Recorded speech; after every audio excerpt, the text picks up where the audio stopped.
Welcome to Central Hardin High School. We're here for week 9 of KHSAA high school football action.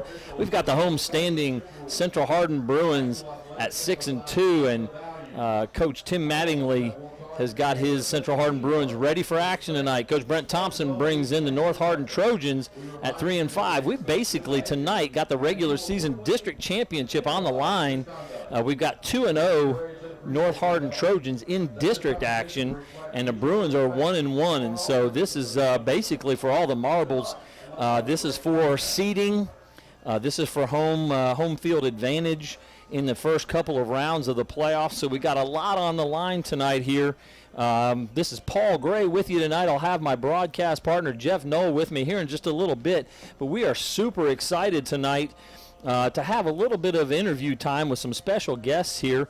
I've got with me from the class of 1980 from North Hardin, I've got Vince Holloway and Obi Spratling with me here, and I'm very excited to have these guys. I'm a former North Hardin grad as well. I may be a Central Hardin homer now because I work here and my kids go to school here. I've coached here, but I'm a North Hardin grad. I'm a Trojan, and I've got a couple fellow Trojans with me here. Obi played defensive back in the late 70s there, and I'll be honest with you folks, I'm a little starstruck here with Vince because Vince was one of my heroes when I was a little kid. I used to stand on the sidelines as about an 8, 9, 10-year-old and watch Vince Holloway. I played quarterback in North Hardin. I followed in the footsteps of people like Vince, of my brother Tom Gray, who played there. So this is a great opportunity for me. I'm really excited to have these guys here and to have an opportunity to share a few minutes with them. They are back in town, Vince and Obi, for their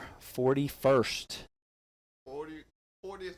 40th delay, that's right. So they did not get to have their 40th reunion last year because of COVID concerns, and they're in town for a reunion, and they're coming to watch the football team perform tonight, so that's really exciting. I just wanted to ask you guys a couple questions and just have you guys share your experiences.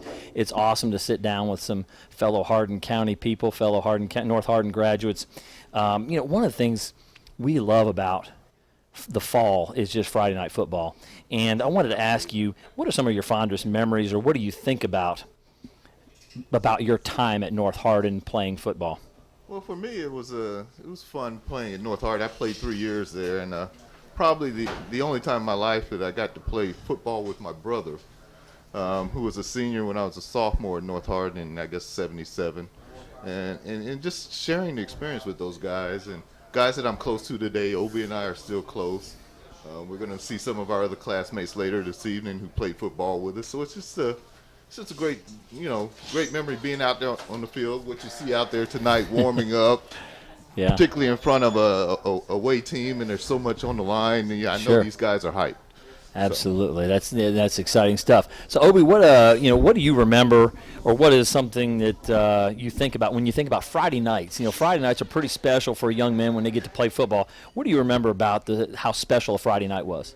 Well, I just particularly remember being about the age you were watching Vince, and thinking, man, I sure would like to be a Trojan one day. But we're military brats. Met Vincent in 3rd grade at Radcliffe Elementary, and we moved away, we come back, we move away, we come back, and actually my dad said, you can stay here, we won't move you anymore. And that was what was exciting for me. It was like, hey, I get a chance to be with my buddies and go up against all the rivals, E-Town, all the local rivals that we played, and it was just always exciting. It was hyped up.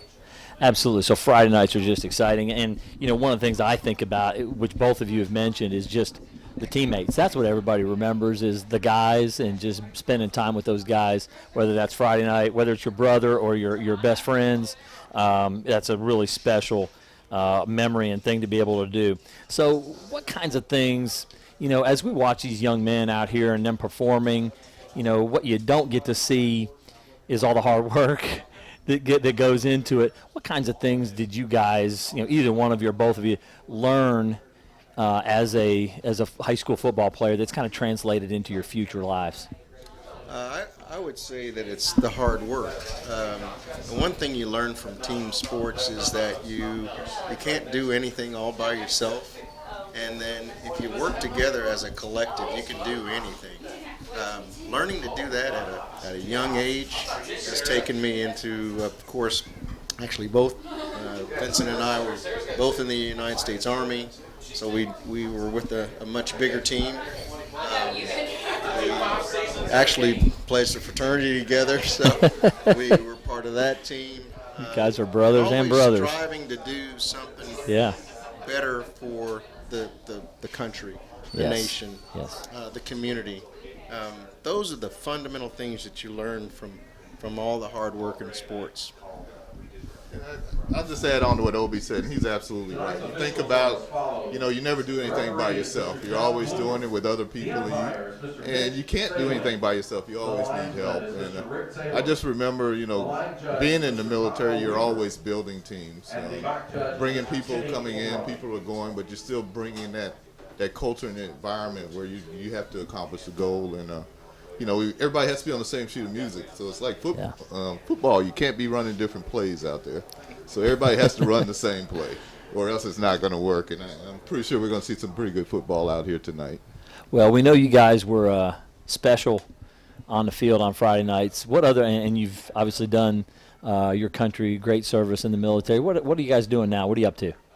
Well, we're both still in the D.C. area. Actually, I have to travel a little bit to get to D.C., but both supporting our country in the Department of Defense. I'm leading our Defense Information Technology Services for a company that's actually headquartered out of Pasadena. I don't know if we give names of companies, but that's all right. It's a pretty fun work. And again, it's like football. You're building teams, with different capabilities. Everybody's leveraging their strengths and trying to hide their weaknesses.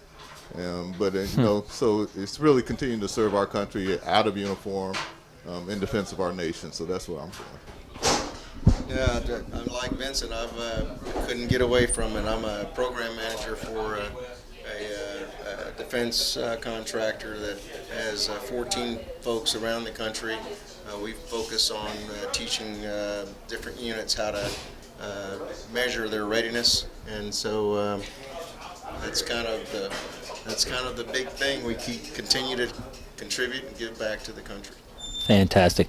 And what is it, just one more thing, what is it that when you look out here tonight, when you saw the guys warming up, we're 15 minutes from kickoff, a night like this specifically, and again we talked already about memories and what do Friday nights mean, but specifically looking out at the field, seeing what the guys are doing, what is it that is special about that? I guess I'll start. On a night like tonight, you can feel it in the air. You can feel it from the fans. You can feel it because your parents are watching, your younger or older buddies are watching. On a night like tonight that the field's going to be fast. There's no slipping around. You can actually go and hit somebody, or you can get an interception and take it all the way back. I'm a defensive guy, so. This is an exciting night because of the atmosphere. It's Friday nights, like you were talking about. Absolutely, yeah, Vince. And I'm going to just say, just looking out, we see these young JROTC cadets there. They're bringing the flag out here, and we're getting ready to stand up for the We're going to national stand. anthem. We'll get back with Vince and Obi in just a moment here. We'll let the national anthem play here, and we'll come right back to our interview in just a moment.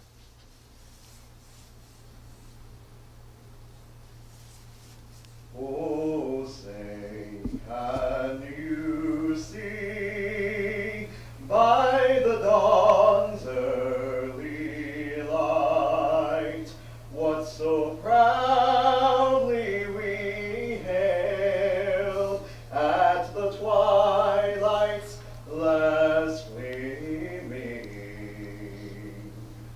whose broad stripes and bright stars through the perilous fight o'er the ramparts we watched were so gallantly streaming, and the rocket's red glare, the bombs bursting in air, gave proof through the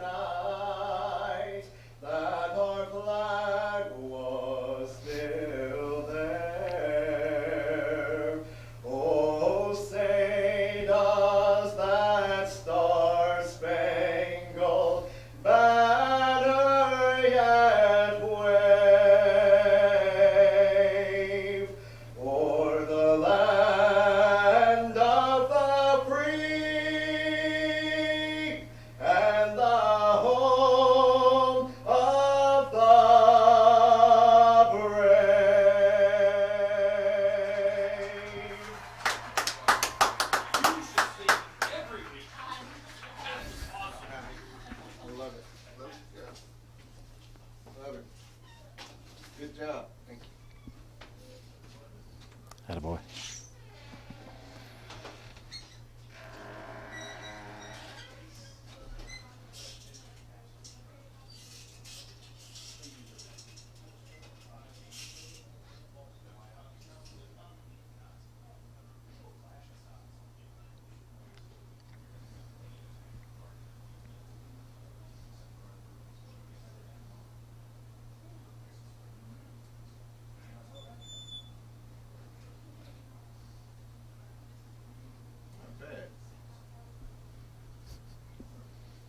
Ladies and gentlemen, let's give a great big hand to our color guard, Mr. Brandon West. Great job, Brandon. Well, the guys here are noticing the great job the JROTC group did here. We've got at Central Hardin a state championship ROTC program, so they're fantastic. But just getting back to the end of our interview here, gentlemen, just share one more thing. Obviously, you probably got a lot of memories of things that happened.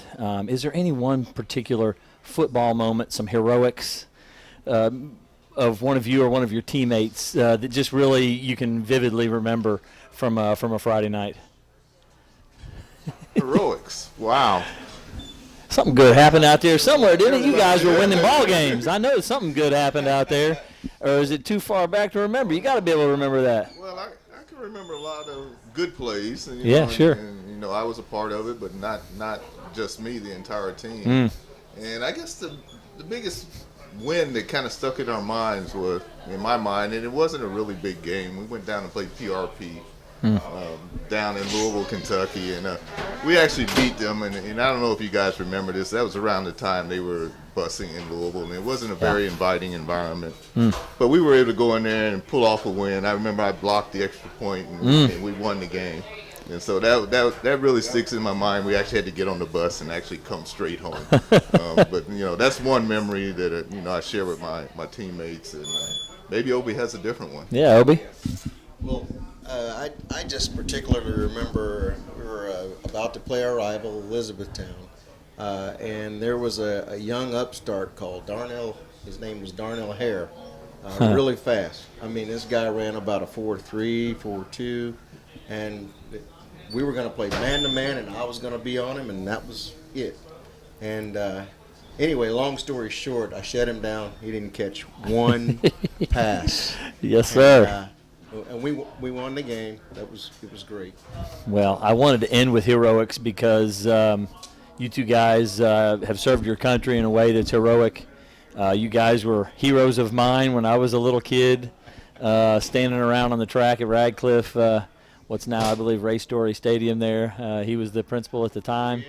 And you guys, just so blessed to have you in here this evening. I know you guys are brothers in football, brothers in arms, and I hope you guys will have an awesome time at your reunion tonight with you and a number of other people who were North Hardin graduates 41 years ago, both classes coming in to celebrate that together. So thank you for spending some time with us. Vince Holloway, Obi Spratling, thank you so much, guys, for sharing this time with us. And we're going to get to some football tonight. All right. Thank you very much. Appreciate you. All righty. So what a great way to start our evening tonight. Jeff and I will be on the air here with you leading up to game time. We've got about 8 minutes till kickoff, and we're getting ready for a good football game. It's, again, a great way to start ourselves off tonight.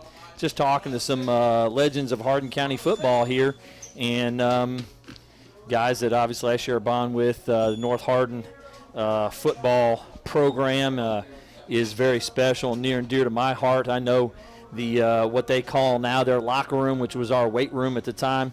I pounded the nails in the shingles on that thing, along with my parents, along with the booster club. So awesome to have these guys here. And my new home here at Central Hardin High School, where I teach, where my children go to school. It's just great to see these two great Hardin County schools sharing the field of battle tonight. We're going to have ourselves a great game. So tonight is an interesting matchup. We've got the 3-5 North Hardin Trojans and the 6-2 Central Hardin Bruins. And it's interesting to note that because of scheduling, because of where they are, that these two teams are kind of heading in different directions. These two teams are kind of heading in different directions. Again, you'd think at 3-5 that North Hardin is the underdog. You'd think at 6-2 that Central Hardin is a prohibitive favorite. I've got now here with me my broadcast partner, Jeff Knoll. Again, this is Paul Gray with you tonight. And Jeff, just kind of reminding everybody after an awesome interview with these two gentlemen here. So cool. So awesome. But just trying to remind everybody here, we got a really interesting and weird circumstance with a team with a horrible losing record and a team with a really good winning record. But that doesn't tell the story. Does not when you're in different districts. And when you look at really the teams that they played in common, you see that North Hardin has a much better record in terms of what they're doing with that. And they're 2-0 in their district. North Hardin Central's 1-1. So district-wise, North Hardin does have the better record. So yeah, and a lot of talent, and you cannot dismiss the total number of injuries that Central suffered this year. That's really put them, in the back seat, trying to figure things out. Spurrier, wow. Yeah. So Zach Spurrier, obviously the story you would expect coming into a game like this is 3-year starter Manny Wimberly, who has been a really solid quarterback and at times spectacular quarterback. Even a couple weeks ago against Meade County when we saw him, looked really good throwing the football. But the story may, at the quarterback position, maybe the sophomore, Zach Spurrier. Could very well be. Took off for, over 200 and some yards last week, 2 touchdowns, and just buried the opposition. And so, even though they're missing in some other areas, he's really become the star athlete in terms of the offensive weapons. No question about it. So that really will be it. Is this and we have watched, we really have watched North Hardin's quarterback mature. Sure. He's really, over the year, but he's got that arm that can legitimately, I mean, it's like Lamar Jackson type arm as far as distance goes. But, it'll be good. Be a quarterback battle maybe tonight. Absolutely. So Manny Wimberly, senior quarterback at North Hardin, 170 pass attempts for 1,087 yards this season, 9 touchdowns, 5 interceptions on the season. Zach Spurrier, 41 of 86 for 589, 5 touchdowns and 3 interceptions. So not bad numbers, but again, a team that doesn't throw it quite as often. Right. And the running numbers have just been fantastic for Zach Spurrier. He's got 92 attempts for 554 yards. So averaging over 5 yards an attempt, 69 yards a game. So Zach has made a difference running the football. There have been a couple games where he hasn't had that sort of a game. But we called the game against John Hardin early in the season where he just took over the game totally in the second half. And he did that against Meade County last week as well. Yeah, absolutely. And, he's just been maturing and growing as the years gone on. And we saw, we've talked about how last year really did have a huge impact on the maturity of these players and their time together. This year we're really seeing it come together. And another bright spot, and as I was out of the pocket last week, so didn't get to see it, but in looking at the stats, I'm like, this is going to make Paul happy. They're finally realizing that Hobbs is an incredible weapon on the offense. Yeah, tight end Adam Hobbs caught several passes. He caught 3 touchdown passes in the game we called about 3 or 4 weeks ago. Right. Really starting to get involved in the offense, 6'4", 245, tight end with good athleticism. His impact, obviously, on the offensive side was felt last week, but defensively last week against Meade County, he absolutely dominated. The poor offensive tackle trying to block him last week. Right. He was all over Andrew Millay, who was the quarterback last week for that Meade County squad. So very productive week for him. Now, you mentioned the injuries for Central Hardin. Yeah, right. And so 2 of their key linemen for the season, Brock Burton, A.J. Orton, out for the season. Last week, an injury to Andrew Hobbs, probably their best all-around lineman. Andrew's going to play tonight. Andrew had a midfoot sprain that he tried to play through last week. End up getting an MCL sprain late in the first half. It was not torn, which was really good news on the MRI. He is supposed to play, he's scheduled to play tonight. Wow. But down several of their starting linemen, We mentioned, and Jeff, what kind of impact did the Trayvon Williams injury in week 2 have on this Central Hardin team? Huge, because he's not a guy that you just replace. I mean, when you have a multi-faceted threat with speed and athleticism and catching the ball and running the ball and power, he can run with power. You just don't replace that. So that's really cut into the offensive weapons for Central Hardin, which I think is probably why Spurrier stepping up and really stepping into the place like that, it has really been filling that gap. But you immediately can't replace that. That's something that's going to take a while. So been a huge loss to them, and that I think that may tell the story tonight. You've got a crosstown rivalry, so you never know what's going to happen here, obviously. But and I know Paul teaches at Central, but I know he's a Trojan at heart. So this is a tough one. This is a tough one for him. He's got loyalties to the kids he teaches and the school where he is. Oh yeah, but man, I know his heart is probably on the other side of the. Well, it's here with Central Hardin now. That's good. Okay, I'm a Bruin. Good. That's good. He's a Bruin now. Which isn't great because I'm working for Hardin County TV right now. Right, and but we'll show love to both sides. We're just really proud of. Both and teams. how couldn't you be after that interview with Vince and Obi and just great men and just so stars, cool. Man. Yeah, so cool for me to talk to Vince especially, who was somebody I really looked up to when I was a kid, even before my brother was the starting quarterback here. Now, we haven't talked a lot about North Hardin, and again, we mentioned Manny, but their running game, they're a very balanced offense. And Kai Boyd, number 22, about just over 700 yards rushing this year. Again, Manny Wimberly with over 1,000 yards passing. Their leading receivers, Quayshawn Davis, number 6, a very strong wide receiver, 34 catches, 403 yards this year. Sean Rose, Sean Boykins, those are both solid players for this offensive squad. So there's a lot on that offensive side to feel good about for this North Hardin offense. And then defensively, A.J. Ruggiero, Alex White.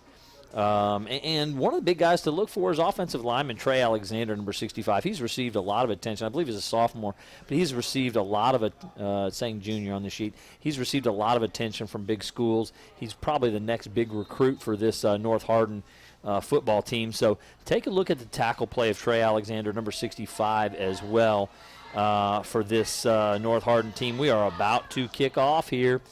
That'll be Jabari Rashid, number 15, and we're underway here. Back deep, it looks like Carter Robinson, and the ball lands at the one and bounces back. They did not feel it. They have got to get on the football. That's going to be a touchdown for North Hardin. What in the world are these guys doing here? Touchdown. They just let the ball go. Ball is down at the 3-yard line. How? Is that downed? All right. It's some of the new kickoff rules that sheesh, unbelievable. So the Carter Robinson standing at the 3-yard line to receive the kickoff. The ball was going over his head, so he let it go. Well, it landed at the 1 and then bounced backwards to the 2 or 3 yard line. That is where Central Hardin will take over. It's like the NFL, I guess, Jeff, where it's just a dead ball in that case. You can't pick it up and run it in. You cannot pick but it's going to be Central Hardin, which doesn't make sense with the onside kick. No, it's rule. not. It's not Central Hardin ball. It is North Hardin football. Yeah, but they cannot advance it. Can't advance it. But it is North their Hardin ball. will start first and goal from the 3-yard line. What an absolute disaster for this Central Hardin squad. Yeah. They can't even get all their guys on the field. Their defensive guys were expecting to be able to wait, and they are totally disorganized. Kai Boyd will walk it in. Easily get in for the score. So a 3-yard touchdown run right off. What a disaster for that team. Is horrible. So for Kai Central. Boyd, 3 yards and a touchdown early in the game, 6-0, 11:53 to go here. We're 7 seconds in, and the Trojans have jumped out on top of this ball heads-up game. play for the North Hardin player who realized what was going on and didn't just walk away from it. And had enough sense to pick it up and down it right there. But obviously he was thinking he was a pro and could run it in at that point in time. Right. Well, the down. Central Hardin return man just stood there and stared at the football, and that is just a disastrous mistake. That is a live football. Ooh, Block blocked. kick. It was a low blocked kick. PAT. It I don't never- know if that was Adam Hobbs. Adam Hobbs kind of helped them win the ball game last week by blocking a kick against Meade County. So He might have, although that kick actually didn't look like it was going to clear the offensive line. So Caden was pretty Logston, low. who's usually a very good kicker, number 17 for North Hardin, very solid kicker, kicked it a little low, and good job by that Central Hardin. There was penetration all along the line there on that kick, but Well, there's a breath is taken away on that. Yeah. That is just one of the worst mistakes I have seen made It's totally in a just, long, long time. you're just spotting the other team 7 points. They before just, the game. well, it spotted them 6, fortunately, Well, 6 for this but time. they have spotted them a touchdown lead. Special- And we'll start all over again here, 6-0, 7 seconds into the ball game. Jabari Rashid will line it up again, and I'm sure he'd love to kick the ball to the 1-yard line with backspin. Yeah, again, one more time. Special teams coach for Central Hardin was having a pretty serious powwow with his receiving team. Unbelievable here. District championship Wow. on the line tonight. Number 1 seed on the line tonight. And to make that kind of mental error to start this game off is inexcusable. You've got to know the rules of football. If you are the 2 return men, that's Terry Brooks and Carter Robinson. The ball went right over Carter Robinson's head. And to their credit, I'm assuming they thought it would bounce and roll in, but you can never And it's assume going to be that. Terry Brooks now This with the time. football at the 5. He is trying to get up into the wedge. One wow. tackle to break, and he'd have Oh, scored. he was Good on. tackle by number 3, Micah Parms. Very nice. He had to have that one, or it was going to be Yeah. Terry Brooks all the way on that one. to about So, the 28-yard line, I think. They're in great shape, maybe 29. so the Bruins will take over 1st and 10 from their own 29-yard line. They're on the Wow. right hash. We'll see what they can do to recover from such a disastrous beginning here. I'm not sure how you do that. 2 receivers to the left, tight end wing back to the right, motion across. It's Brooks with the jet sweep. He's got a Wow. lot of space. He's all kinds Good of cut. Up the Very field, nice. trying to break a tackle, knocked out of bounds. First About a down and more. 15-yard gain. Yes. So Terry Brooks off to a great start there Wow. Really on nice the jet run. sweep. Nice run around the outside. There was very little resistance on that left side. Whoever hit contain sealed it well, and they were in great shape there. So that's awesome. So 1st down and 10 here.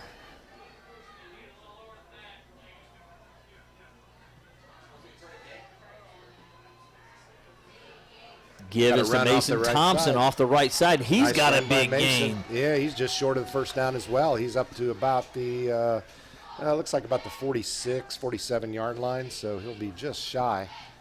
About a yard shy. So 7, Jawan Williams on the tackle. It's a 9-yard gain for Mason Thompson. So the running game off to a very effective start. This is one of the things Central Hardin would try to do here, is to just impose their will physically on this squad.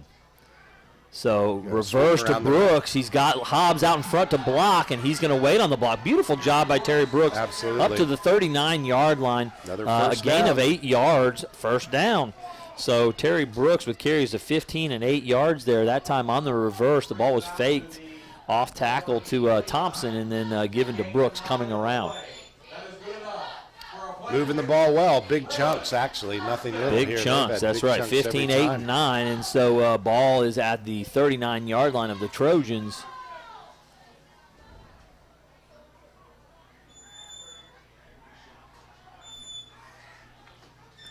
He's looking to pass. Now he's going to run. Kind of quarterback draw off the right side. Breaks one tackle. Oh, Takes a hit oh, way out of bounds. That's oh. going to be a...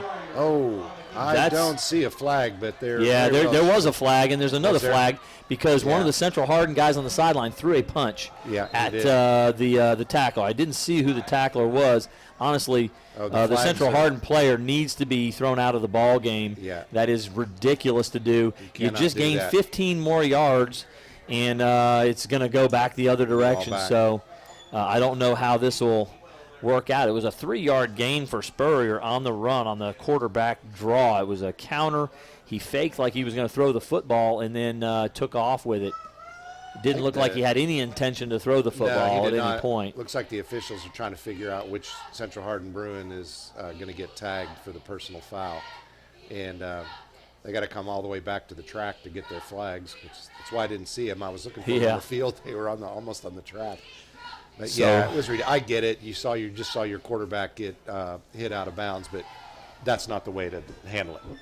Terrible. Suck it up, get back on. Terrible mistake. Offsetting. Yeah. The penalty's offset.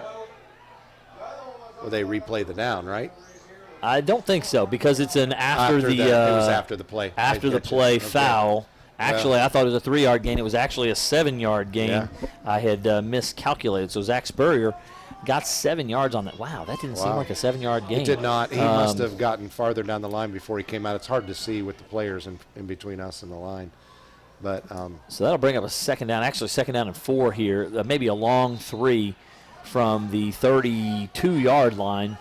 Double tight end, one tight end look left. They're going to get to Thompson. Big carry for Thompson. Up the middle. Wow. He's inside the 20 down to about the 18, maybe the 17-yard line.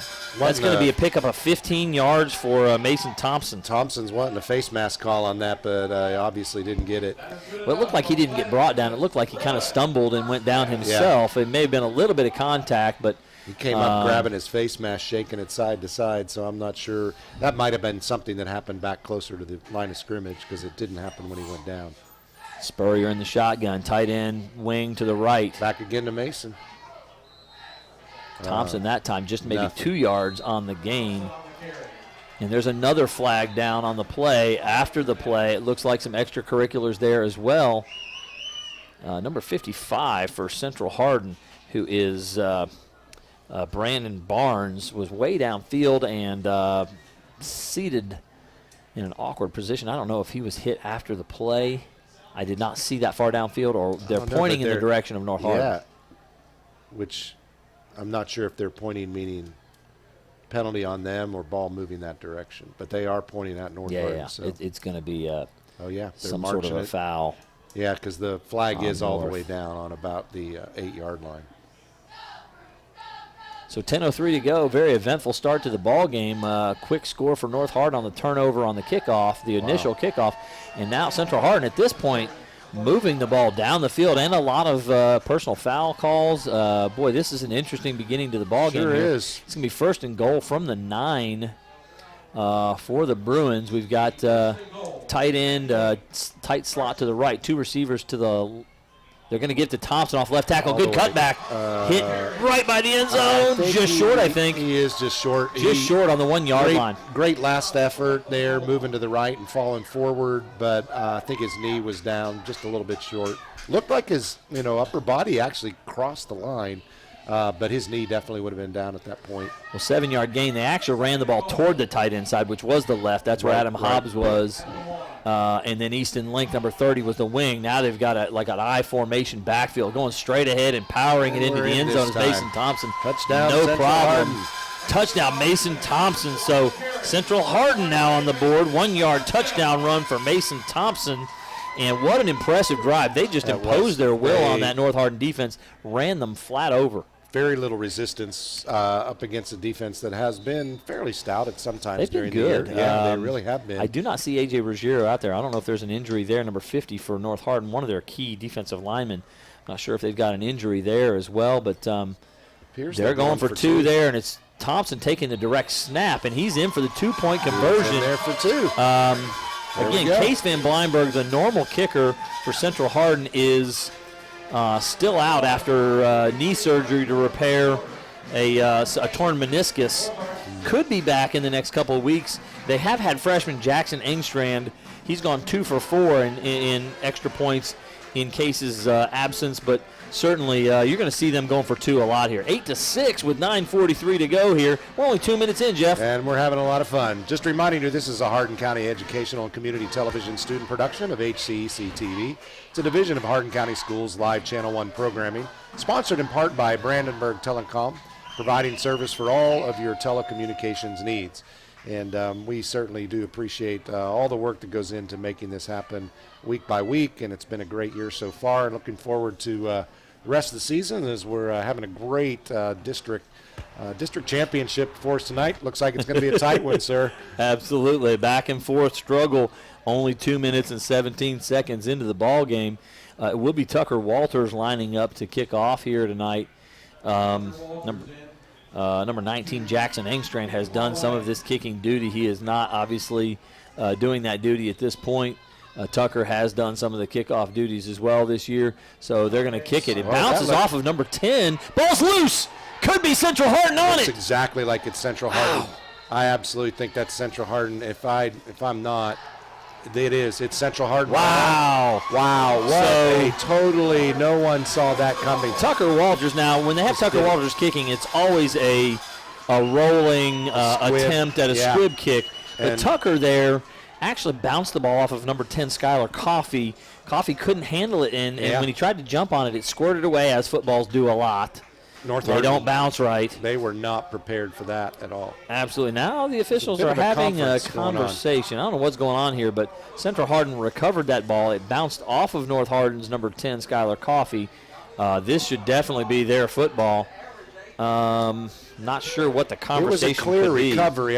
My guess is they must be discussing whether or not it was actually being ruled as an onside kick, but it was a clear recovery by Central. It wouldn't matter one way or the other. If you touch it, even if you don't touch it, as we saw on the other end. Absolutely. It doesn't matter. If the ball goes 10 yards, it's a live ball. So ball was live, and Central Hardin pounced on it. So, wow, this thing has twisted and turned more times than most games do in 4 quarters, and we're 2 minutes 23 seconds into the ball game. It is Central Hardin football. I have no idea what constituted that little combo out there. I don't know. So 1st and 10 for the Bruins from the North Hardin 39-yard line. I do see number 50, A.J. Ruggiero, now on the field.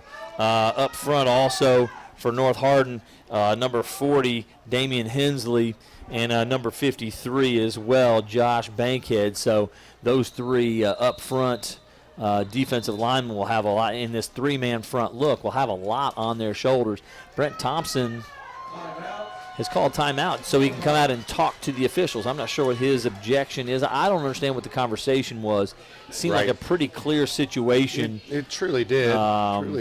But well, let's go back and remind you of our sponsors, Physical Therapy and Associates, more personal attention for more effective results, with locations in Elizabethtown, Hodgenville, Radcliffe, and South Louisville, and online at physicaltherapyky.com. Blue Ribbon Renovations is a new locally owned Mark Harris company. It's offering 0% interest and no payments for 12 months on windows, doors, fences, roofs, decks, siding, and much, much more. To explore your options or schedule your appointment today, call Michelle at 270-763-8186. West Point Bank has 5 offices located in Elizabethtown, Radcliffe, Upton, Glendale, and West Point, or find us online at westpointbank.com. Let us help make life simpler. West Point Bank, hometown banking made simple. Well, it looks like we're starting to get back to action here, but a lot of breaks so far. We've had 2 kickoffs. We've had an onside kick. We've had, actually, the receiving team has yet to actually, Terry Brooks did catch the second kickoff from North Hardin, but 2 out of 3 have gone to the other team. Yeah, Central Hardin's defense has only played one snap. Yeah. And meanwhile, North Hardin offense is still sitting over there watching. All right. So Caden Ferguson with the football 32 made a nice cut in the backfield. There's a flag down on again. The side because why wouldn't there be? Yeah, 7-yard gain, maybe a 6-yard gain for Ferguson. It may be a holding call. It is going to be a holding call. One of the defensive linemen for North Hardin penetrated quickly. Ferguson sidestepped, but that penetration, that guy was being held and to impede his progress to get to the ball carrier. So when you know you're beat, it's easy to hold. Yeah. So 1st and 20 now for the for the Bruins. Now from the 49-yard line of the Trojans, and tight end, wing back to the right, slot and wide out to the left. Spurrier is going to sprint out. He's got pressure in his face immediately and sacked in the backfield. Number 44 for North Hardin. That is Necky Hunter. Wow, he came flying in there. I mean, it doesn't look like he was touched at all. Absolutely. He was blitzing right in there, man. So they brought pressure from the linebacker, Necky Hunter, 2-yard loss there for Zach Spurrier on that play. So big sack there on 1st and 20. North Hardin defense responding well after getting just walked down. Well, the field they guessed right on that one in that they were expecting pass, they got pass, and it's going to be a counter play to Spurrier, and Spurrier just a yard, maybe 2, as a big tackle that time. Wow, something has fired up this North Hardin defense. They're coming with a lot more passion than what we've seen. I think that last couple of plays, and I honestly, even though they lost on that onside kick, I think that fired them up. I think it just got them ticked off to say something's got to change here. So we'll see 1 yard gain for Spurrier, and the tackle was by 23 Mason Howard. And so this is going to bring up a 3rd down and 20 for the Bruins here. He is sprinting to his left. Spurrier's got a lot of time, a lot of space. I thought he might run it. He's Completed pass. Good throw. It's going to be about 3 or 4 yards short of the 1st down, but that is probably territory where they're going to go for it. I was going to say, Carter Robinson. Absolutely. You know, their offense has been moving except for those last few plays, but yeah, they totally are going to go for this one would be my guess. I can't see Coach not doing this. Let's see where they mark this. I couldn't tell where they gave him forward progress. It looks like they're going to mark it. He was 3rd and 19. 3 yards, so 17-yard gain I'm going to give him. I don't think that was 3rd and 19. I think it was 3rd and 20, even though that's what it said on the board. I think you're right. I'm going to give it a 16-yard gain. Spurrier to Carter Robinson. So Robinson making a big catch on the comeback route. 4th and 3. Here it is. Big play. Double wing formation. It's Big Adam Hobbs on the right. Central Hardin will call their first timeout here to check out what they wanted to do. They were getting the alignment that North Hardin had there. And with 7:21 on 4th and 3, ball on the 32-yard line, they're going to go for it. Also want to thank Waddell's Auto and Scrap Metal Recycling, a family-owned business with competitive prices, pickup service, and friendly staff available for your recycling needs. Located in Elizabethtown on 31W, just south of exit 91 on Interstate 65. Call 270-982-7206 to talk to someone about scrapping metal and recycling. And, of course, E-Town Exterminating. E-Town Exterminating is a locally owned, family-run pest control business. It's been serving Hardin, Meade, Grayson, and Nelson counties and the surrounding areas of Kentucky since 1976. Whatever your pest control issues are, termites, spiders, crickets, general pests, even moles, their team has the knowledge, skill, and training to safely and effectively eliminate the problem. Call 270-737-6900 or go online at mugabug.com. Well, Jeff, the play clock has been wound, and they were still having a conversation over there with Coach. He just blew it there, but he had blown a whistle previously. I'm not sure what the official's doing here, but we've got tight slot to the right with Hobbs and Link over there on the right side. Mason Thompson to the right of Zach Spurrier. They may go with a quarterback lead here. Thompson leading the way. Spurrier straight ahead. Oh, it's close. I think he got it, but it's so close. You see the side judge walking in. The side judge is definitely giving it to him from where he is. I think he got almost to the 28. It's just over the 29. That's all he needed for a first down. Yeah, I believe he gave it. They gave him the first 4-yard gain for Zach Spurrier on 4th and 3. I mean, he definitely looked like he had it in hand, and then all of a sudden he got met. They were running behind their big tight end, Adam Hobbs. The big running back Mason Thompson leading the big quarterback. So it was their power formation with their power guys running the football, and so that's to be expected in that sort of alignment there. So 1st and 10 from they're going to call it the 29 on the board. I think he's kind of to the 28, 7-10 and counting here in the first quarter. We've got 2 wideouts, 1 to each side, slots. So it's double slot formation. Mason Thompson stuffed in the backfield. Number 9 in the backfield for Sean Boykins Jr. was in there. I mean, nothing doing. Stopped him dead in his tracks. That's about a 3-yard loss? That's number 8, actually. Number 8? Alex White. Alex the White? linebacker. Okay. Yeah. Big play by Alex White. 9 is Sean Boykins is one of the wide receivers for this North Hardin squad. So it's White, who's played some running back, actually, in past years and played some defensive line. I think he's a linebacker now. So loss of 3, sprinting out is Spurrier looking downfield. He's got his man. Couldn't quite come up with it. A good throw. Man. I really thought Spurrier would keep that thing. on 2nd and 13. He could have picked up an easy 6 or 7 there, it looked like. Absolutely had maybe enough for the first down, at least halfway to it. Now we're looking at a 3rd and 14. So, yeah, we're going to call it. I'm going to call it 3rd and 13 from the 31-yard line. They've got to get to the just over the 20, almost just past the 19-yard line to get the first down. Again, they're probably in 2-down territory here, so Right. just picking up some yards would really be a good idea here to get them in a better. They're going to run their Double little reverse. handoff. Hobbs is leading. Brooks has all kind kind of space. He's inside the 10. There's a penalty big thrown. flag, He's big down to the flag. 1. Another flag thrown. It's got to be a holding downfield. That's almost always what Wow, you're going to get on in a that reverse. situation. Which is sad because, wow, what a play. I mean, Brooks came flying out of there. It was a great double reverse. So 30-yard on the crisscross reverse, the double handoff, as Jeff mentioned. There it's going to come back, but that is a spot foul. So it's going to come back from the spot, which looks like it's at the 9-yard Pretty line. far down there, so they definitely still got the first down. I don't know how they're going to call this or where the spot will put it, but it should be repeat the down, 3rd down if it's not a first down.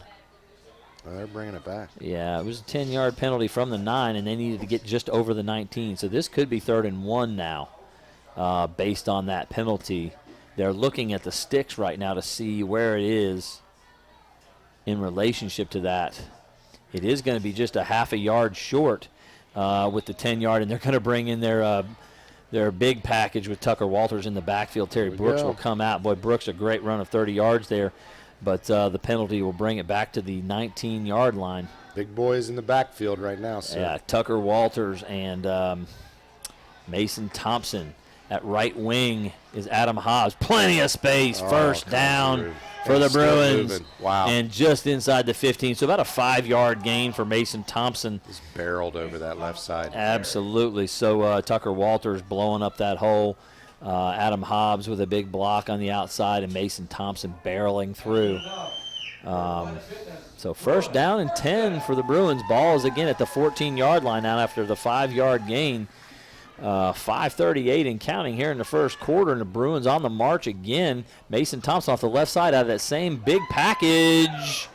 Down at about the 2-yard line, just a little short there. Looked like he lost his footing, was tripped up. Almost just did. short. Is that a first down for 1st and goal? What are they calling it? What are they calling it? They're going to call it 2nd down and inches here. They didn't quite get the 10 yards for the first down. So a 9-yard gain for Thompson on that one. They still have this big goal line package, and boy, that was a big block there. Touchdown! Beautiful. 5-yard run touch. for Mason Thompson. He is in. Touchdown, and Central Hardin Bruins. I don't know if you saw that, Jeff, but Tucker Walters laid somebody out. Big 64, the nose tackle, just 5'10", drilled somebody. 265. Oh, my land. That's a lot of young man right there. He just took destroyed him out. somebody that was Totally coming took in. him out. Totally took him out. So with 5:01 to go here, it's 14-6, and now it will be Jackson Engstrand on to try the point after. They won't go for 2 here. Whoa, they had not whistled the play ready for action yet. Of course, Engstrand knocked that one through no trouble, but they're going to have to do this again. Offsides on the defensive side. Coach may send that offense back out.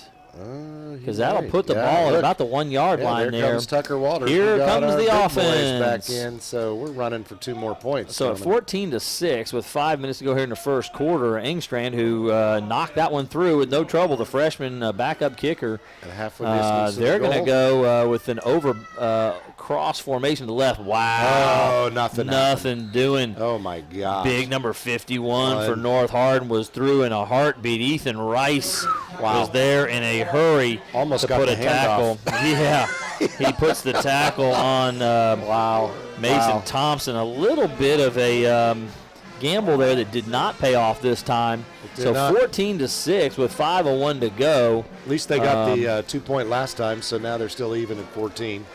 We'd like to thank West Point Bank, which has 5 offices located in Elizabethtown, Radcliffe, Upton, Glendale, and West Point. Or find us online at westpointbank.com. Let us help make life simpler. West Point Bank, hometown banking made simple. So 14-6, 5 minutes to go in the first quarter, and this has been as interesting a ball game Great, and there's still 5 as you minutes can left see. in the first quarter. Oh my goodness! Been a lot of this football. first quarter might be crazy, crazier yet. We've had two turnovers on kickoffs, And we just might get to see the North Hardin offense. Well, so far, one play for one touchdown. They've got a pretty good average pretty going there, good Jeff. average. They're 1 for 1, and I'm sure Wimberly over there has whatever warm-up he had before the game has gone. worn off. I'm That not is- looking over at the sideline. He probably should be throwing the football over there he to should be, because he's get been loose. standing over there now. It has for- been 25, 30 minutes since he's thrown a football if he Sure has has. not been warming up, because they ran it in on their one offensive play. Walters to kick it away again, that time not fielded up front. Number 32 has received that kick. He is swarmed under by a host of Bruins. That tackle started at the 40-yard line and it ended up on the 35. So surely they're giving the forward progress on that.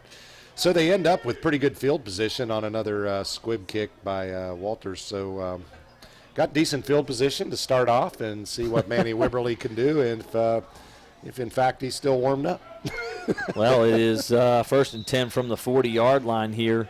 It looks like a man look from this Central Hardin defense with one deep safety man. They ought to take advantage of this deep. But they're going to run the ball to Kai Boyd, 22, their leading rusher, over the outside, breaking tackles and getting about 5 yards there. He broke the tackle of 30, Easton Link, and got outside. He did, and he ran a lot sideways for that 5 yards. Used the entire field on that, but picked up 5, broke a couple tackles. So, yeah, they definitely might have called an audible on that one and gone deep. Well, if they see that coverage often, which they don't, they aren't seeing that right now. It's a two-deep look. Too deep now. Trips formation to the left, three-man front, and it's going to be another give to Boyd straight ahead, and he is tackled just short of first down. He gets 4 yards there. Adam Hobbs there Third and to help make that tackle. 3rd down and 1. They definitely were playing the run on that first down, and they still got 5 yards. So switched back in. So now we're back in. Okay. Trips formation to the left. Wimberly trying to draw the defense off sides. Boyd in the backfield. Number 22. It's a trap over the right side. Boy, it's close. I don't know what the spot's going to look like. I think that was Easton Link, 30, and there's a flag going up flags, now. a whole bunch of flags. Three, flags 4. are popping like corn, but I don't think the side judge is going to give this to him. Unless they get it I don't on know, the boy, they're penalty. moving it up. Yes, they are. They're going to give them a are. first down, and we've got Tucker Walters with his helmet off. He's going to have to come out for a play. Number 69, Tyler Caudill will come in for him. I don't know if he was involved in the extracurriculars or if what was going on there. I see Coach Mattingly wearing him out right now. Both teams are showing an incredible lack of discipline right now in the penalties and the turnovers. Honestly, it's an exciting game to watch, but it's a poor football game right now. And if I were the coaches, I'd probably call a timeout and just wear people out. It's time for that do is. They got to get a hold of this because it's going to get out of hand. I mean, you got a crosstown rivalry here, and so the emotions were high coming into this. And, so they waved a flag off, Jeff. I'm not sure what they. There were like 3 of them that went up. Oh man, they all threw it. But they didn't call anything.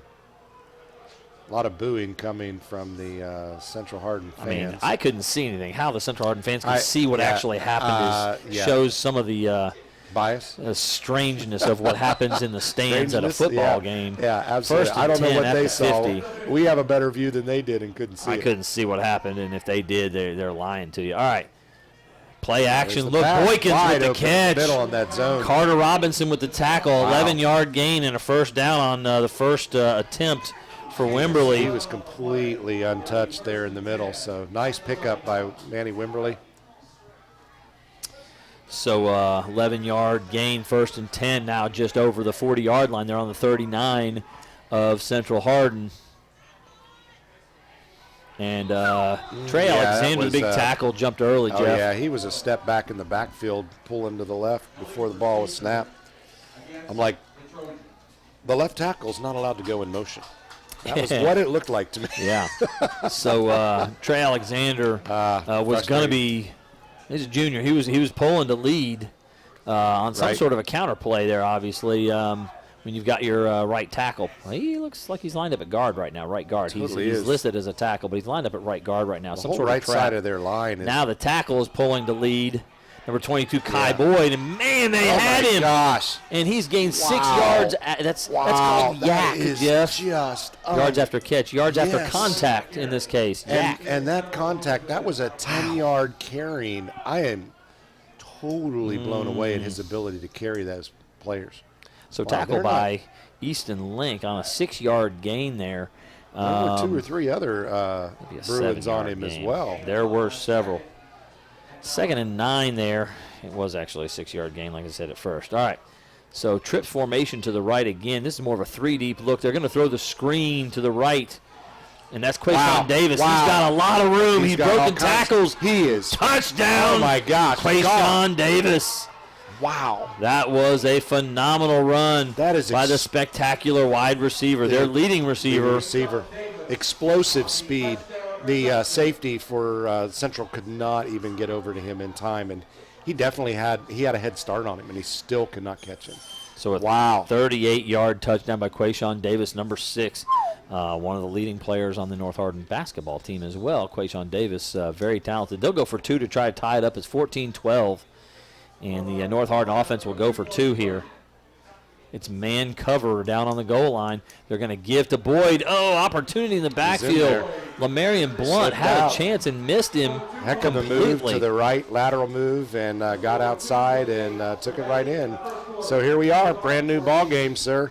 And we got 2 minutes and 28 seconds left in the first quarter. So 14-14. I didn't expect a high-scoring affair like this, but both teams' offense is showing a lot of yes. a lot of explosiveness here. Quayshawn Davis takes that Just screen busted pass. out. And as you said, Carter Robinson, the safety there, just couldn't get over to make a So- play. He beat him up the sideline. The speed differential was So evident in and that. do not, if you watch that, if you just saw that happen, do not underestimate once again what you saw in Manny Wimberly, which you do not see in that many high school quarterbacks. That ability to zip that ball. I mean, that wasn't just a screen. That was an across the field screen. That got there in a hurry. He was it able to was- turn and face the yes. defense before they even reacted. It was in. I mean, had it not been there, Quayshawn wouldn't have had that opportunity to take off. But just an impressive next level arm on Manny Wimberly. So always impressed when I see that, his ability to do that and just to watch him mature. So here we go. North Hardin about to kick off again and getting close to the end of the first half, and it is off. Jabari Rashid kicks it away. It looks like this one's going to get in the end zone. He's bringing it Terry out. Brooks fields it. Well, he's not going to no, not he's field the not. ball at this point in time. Yeah, he's catching everything that's in the air.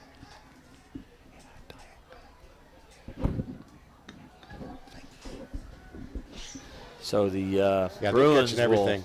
will take over 1st and 10 from their own 20-yard line, and they're not going to make the same mistake twice. It's unfortunate.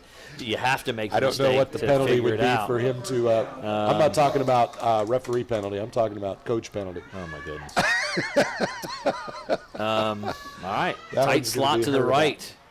Coming across. Oh, Jet sweep. nice, There's space nice. there, and Brooks will turn it up. He'll get up to about the 28 or 29. They'll mark it at the 29. So that's a gain of 9 yards for Brooks. They've run that jet sweep a couple times. They yeah. have. Very impressive as well. There's a lot of logistics in that because the snap has got to be fast to Spurrier, and Spurrier immediately gets it down because Brooks is at pretty decent speed as he's coming across in that motion. That's the jet sweep for you. They got to time that up. It takes a lot of reps to be able to do that well. So they're going to give to Caden Ferguson this time. He's going to turn it He's over to the busting left it out, side, coming breaks it back right. Still got some room. One man to beat, but couldn't do it. But number 7 from North Hardin, Juwan Williams, was able to come up with that tackle.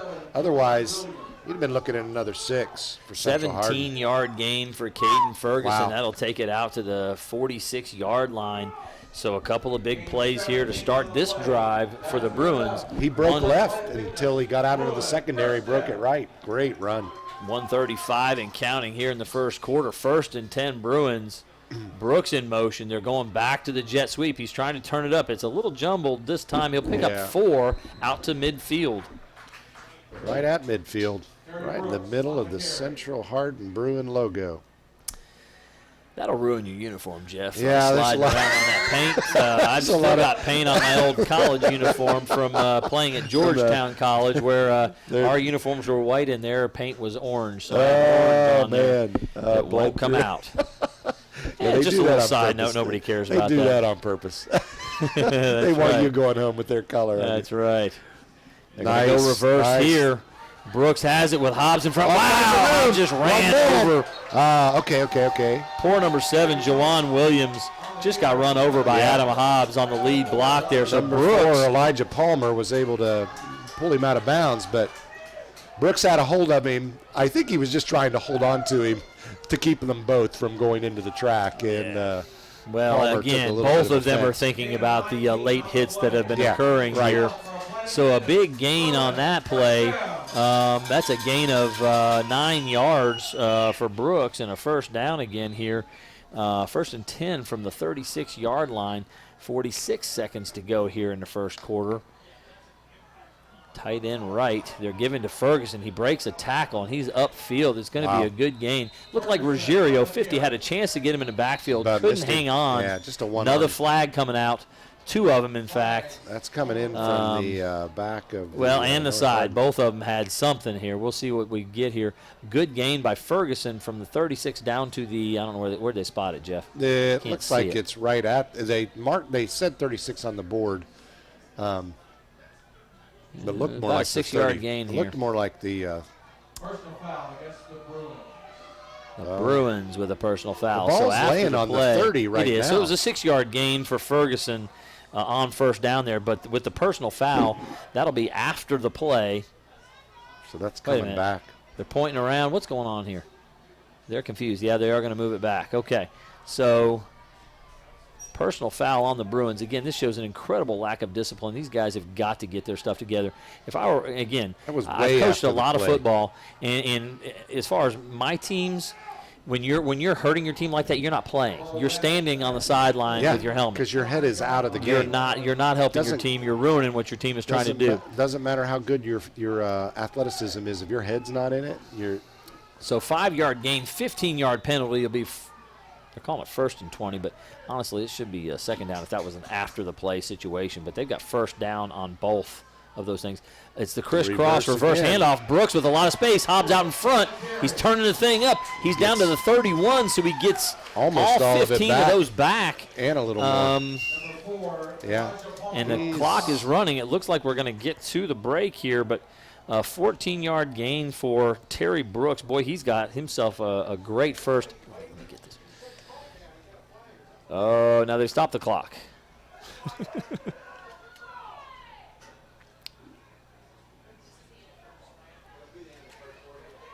The clock is holding on the Bruins now, so down the field call. So another big call, another big run here is going to come back. It is going to count for Brooks on the stats because he gets the 14 yards, but the foul is a spot foul. So they're going to take it from wherever the hold occurred and then move it back from that spot. Although it doesn't look like that's what they're doing. That's what you should be doing. That looks like Unless it that would. was a hold at the line of scrimmage. They are now Appears back that it on the would other be. side of the 50 Yeah, at the they're all the way back. 47-yard line. And the clock is now running down after the penalty. Thought a penalty stopped the clock. A lot of confusion in my mind what's going This on out is, here, but it looks like regardless, they're going to have to walk the ball now back another 10 yards to That will reverse be fields. that will be the end of the first quarter, an eventful first quarter, and one that has several times left us a bit confused, Jeff. I'm still Both the trying to figure football it out. and the officiating, and Yeah. I don't know what's going on half I the don't time, but either. we'll see what's happening here. Still a Just good a game. moment. This is an HCEC-TV student production, division of Hardin County Schools. Special thanks to our live sports coverage sponsors: Brandenburg Telecom, Physical Therapy Associates, Waddell's Auto and Scrap Metal Recycling, Blue Ribbon Renovations, a Mark Harris Company, and E-Town Exterminating. Tune in weekly for all local HCEC-TV programs airing on Brandenburg Telecom and Comcast Cable's Channel 2, Spectrum, and on Spectrum Channel 184. All HCEC-TV programs are on the HCEC-TV YouTube channel. Subscribe to the channel today to get your local community sports and events. Special thanks to our HCEC-TV crew. including Jonathan Bland, Gina Ryan, Reagan Hill, Kyler Barker, Lydia Doty, and John White. Thanks to our students and staff who are producing this for us. We also would like to thank NFHS, the National Federation of High School Sports, and its support in providing live streaming service. Contact NFHS.com to subscribe today. So 1 quarter of action in the books here. And the first down, they need to get to almost the 26-yard line. They are on their 47. By my math, that is first down and 27 yards to go. So It's a heck of a long way. yeah, it's a long way. They're going to have a couple more big plays like they've been having. They're going to try to throw the football here. They're looking to the curl route to Hobbs, and they've got him. Right about the 45. So about a 12-yard gain there from Spurrier to Hobbs. Nice pass. Good catch. Nice little chunk. So they're on their way. So that'll bring up a second down, and my math must be bad. Let's see here. That's an 8-yard gain. Sorry, 8-yard gain, not a 12-yard gain, which will bring up a second down and 19 after the 8-yard gain. So they have the ball at the 45. They've got to get to almost the 26, but the 27. And so second and long. They're going to go on the jet sweep to Brooks. He breaks a tackle. Nice run by Brooks. He's going to get it to about the 38, which is almost the original line of scrimmage, not quite. Wow. That's going to be about a gain of 7 yards for Brooks on that jet sweep. So they have run that play a considerable amount of times. When does the defense start picking it up that if he's jet sweeping across there, that there's a really good chance that he's coming around the end with that? They have not yet seemed to be able to pick So they only gave him 6 yards, Jeff, and it's going to bring up a third down and 12 instead. Double handoff reverse again. Adam Hobbs did not turn that up to be the lead blocker. He went outside. Brooks turned it up inside. And nothing there. Number 23, Mason Howard, made the tackle. So maybe a gain of yard for 4th and 11. Nothing there but Trojans. So the ball is at the 37. Do you punt? There's no way there's a field goal attempt coming. Flipping the field with a punt would not be a bad plan here. But it looks like on 4th and 11 they're going to go for it. That does not seem to make a lot of sense. That's a very low percentage play, and you could gain yourself 20, 25 yards on a punt here. I have to agree with you. Especially I don't like this call. Sprinting out now. Ferguson lead blocking. He's looking downfield. Just a bad throw. Incomplete. Threw it right into the dirt. Yeah, no, I'm with you on that one. Especially when you consider the fact that your defense is still pretty fresh. They haven't played a whole lot this week. I mean, a lot of guys are going double, and they haven't been on the field a whole lot.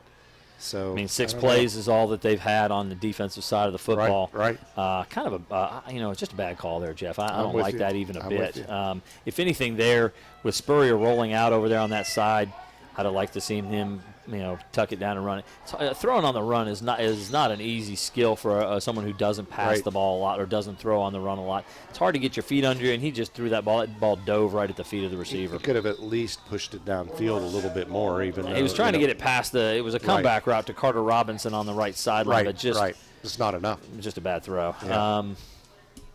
Ball is spotted at the 38 where the Trojans, Manny Wimberly, and offense will take over there. A lot of conferencing going on by the refs here. So we're back in business now. So trips formation to the right. Haven't talked a lot about the receivers here. They're going to give to Boyd, and he's going to dance a bit, then find a hole. He's outside. Gone. Big run. The Bruins are going to track him down at the 16-yard line there. Oh, my gosh. Just some amazing moves. Caden Elmore, Mason Thompson, and Carter Robinson were able to track him down. Had him surrounded, but just couldn't. He just kept bobbing and weaving back and forth, and nobody would commit to the tackle, and he kept him off balance. So Kai Boyd with a 45-yard carry there takes it down to the 15-yard line of the Bruins, and so a big first down carry.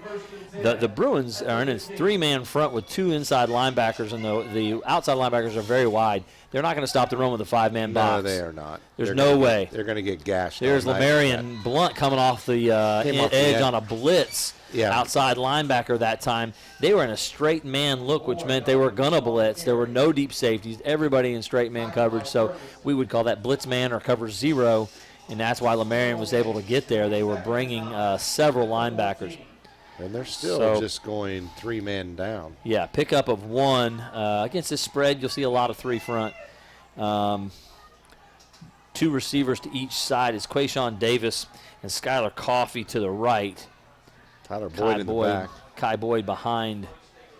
Motion to, big tackle. Man. Easton Link What a beautiful blitzing off the read. left side to make the tackle. Link was just spot on with that. Did not go for the first play action and had his eyes on Boyd, and boom. It's all So over. Sean Boykins, number 9, was in motion across the formation, Right. looking like the jet sweep that Terry Brooks has run so effectively. But the give on the counter was to Boyd, and it just took way too long to develop. Yeah, and too it was Way too big much. play on the blitzing linebacker, Easton Link. Easton Link, number 30, making the play. Boykins in motion back to again. pass. Hobbs getting there, throws away. Davis Nice makes the catch. Unbelievable catch. Tackled immediately.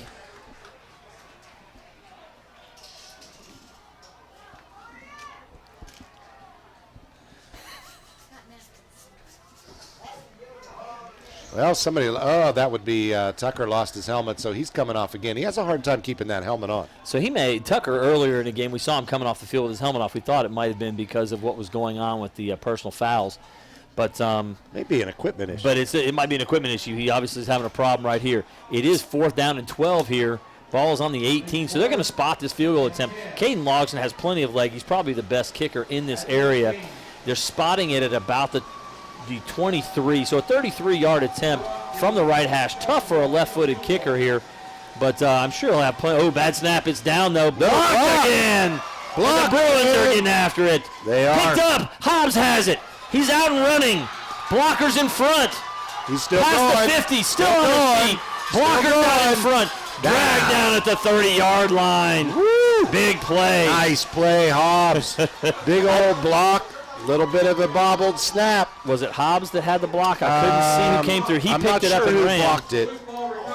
So Hobbs, who plays both ways, who just blocked that field goal attempt, who just ran with the football about 40 yards, he might be a little tuckered out. They might need to get somebody in for him, but he's standing out there like, you're not taking me out of this ball I'm game, still in. folks. I'm ready to go, man. So Adam Hobbs, again, had that Yeah. block kick at Meade County last week. He's blocked 2 kicks Yes. here in this ball game. He's figured out how to get skinny, according to his dad last week against Meade County, and split these offensive linemen. He watched an NFL player do that last week and has incorporated that into his game, and so it's worked twice tonight. There are And some things that are translatable. big return. So, boy, that flipped the field and flipped the game. Quarterback counter, lots of space. Spurrier's got off. Spurrier spins off. About a 5-yard Yeah. gain. It looked like he might have had more to the outside, but he turned it up looking for contact. He's a tough kid. They started at the 29. It's down to the 24. 5-yard gain for Zach. Wow.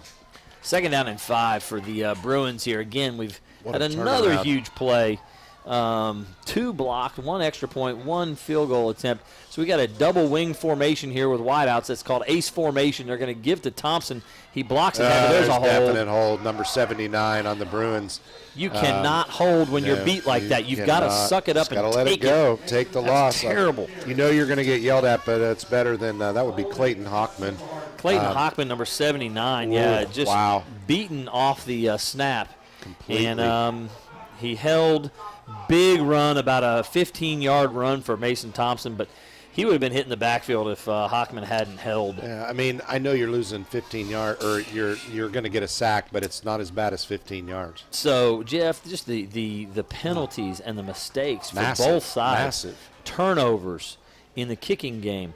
Personal blocked fouls. extra points, personal fouls, holding penalties. Both teams are just sloppy. And here Gotta we get are, discipline. week 9 of the season, and it's just the sloppiest looking thing.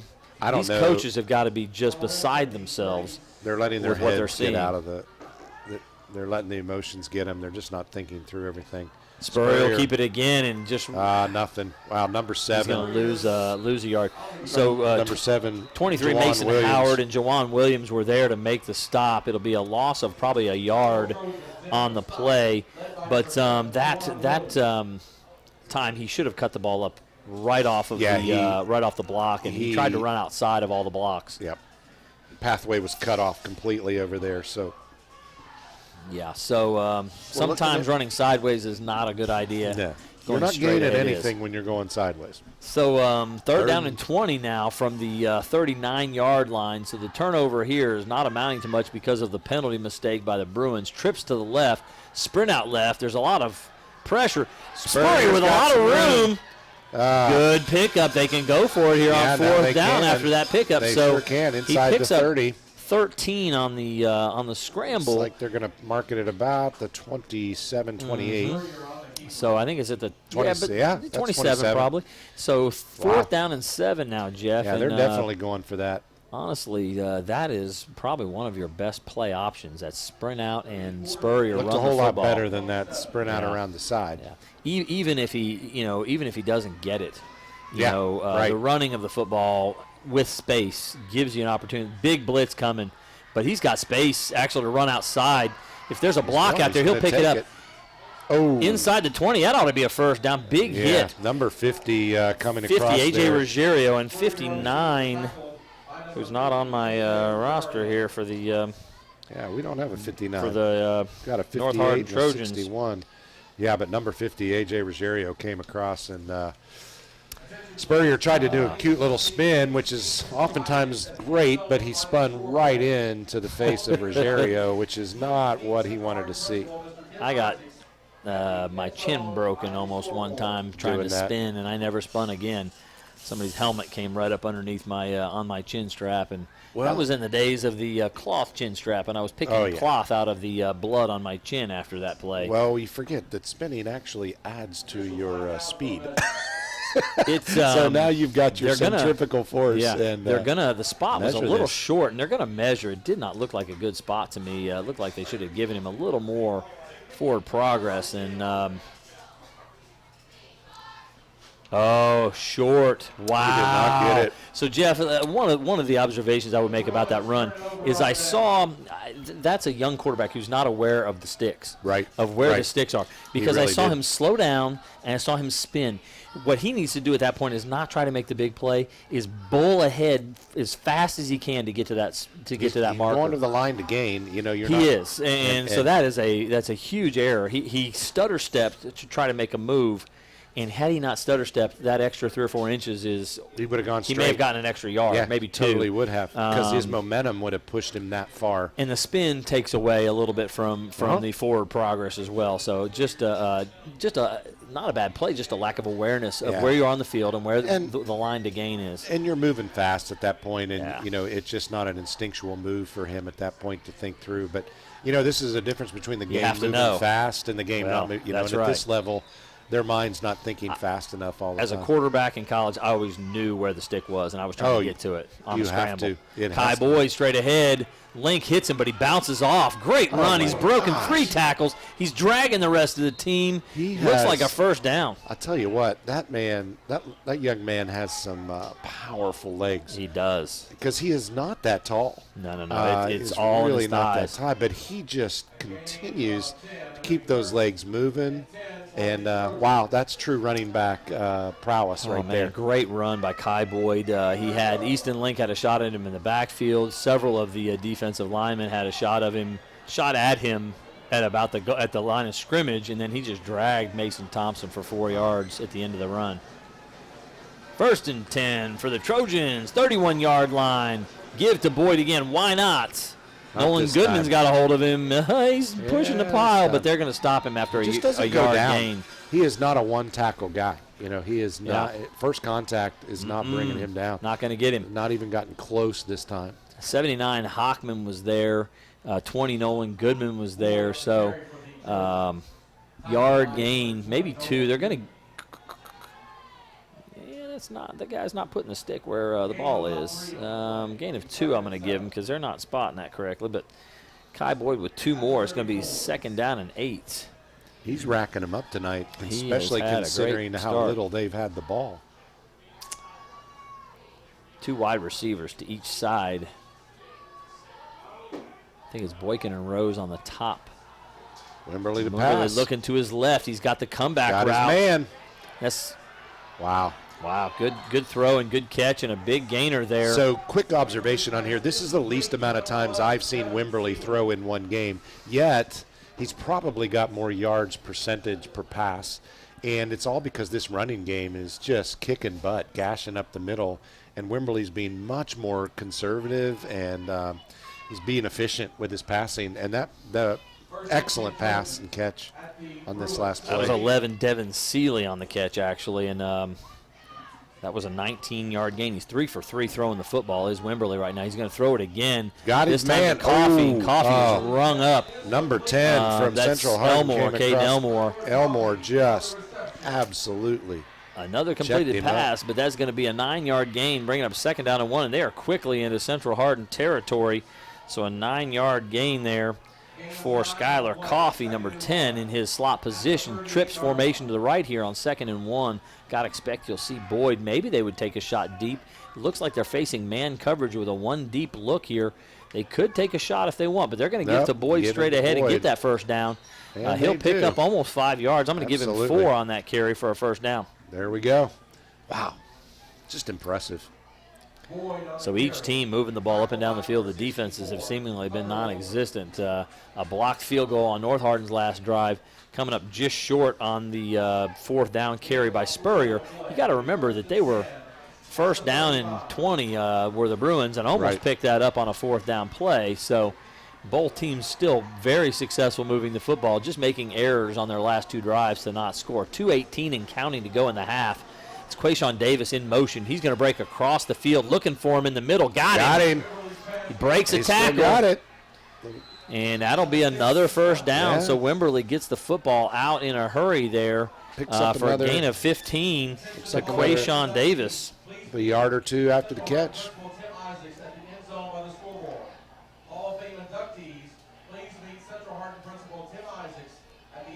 So first down and 10 for the Trojans from the 23-yard line, maybe the 24-yard line of the Bruins. Trips formation to the left. It's Coffee by himself out to the right. Give is to Boyd again, and Blunt misses. He's breaking another tackle. Finally, Easton Link was able to hold on and drag him down by his jersey. It looks like he's Boyd hurt. Is injured.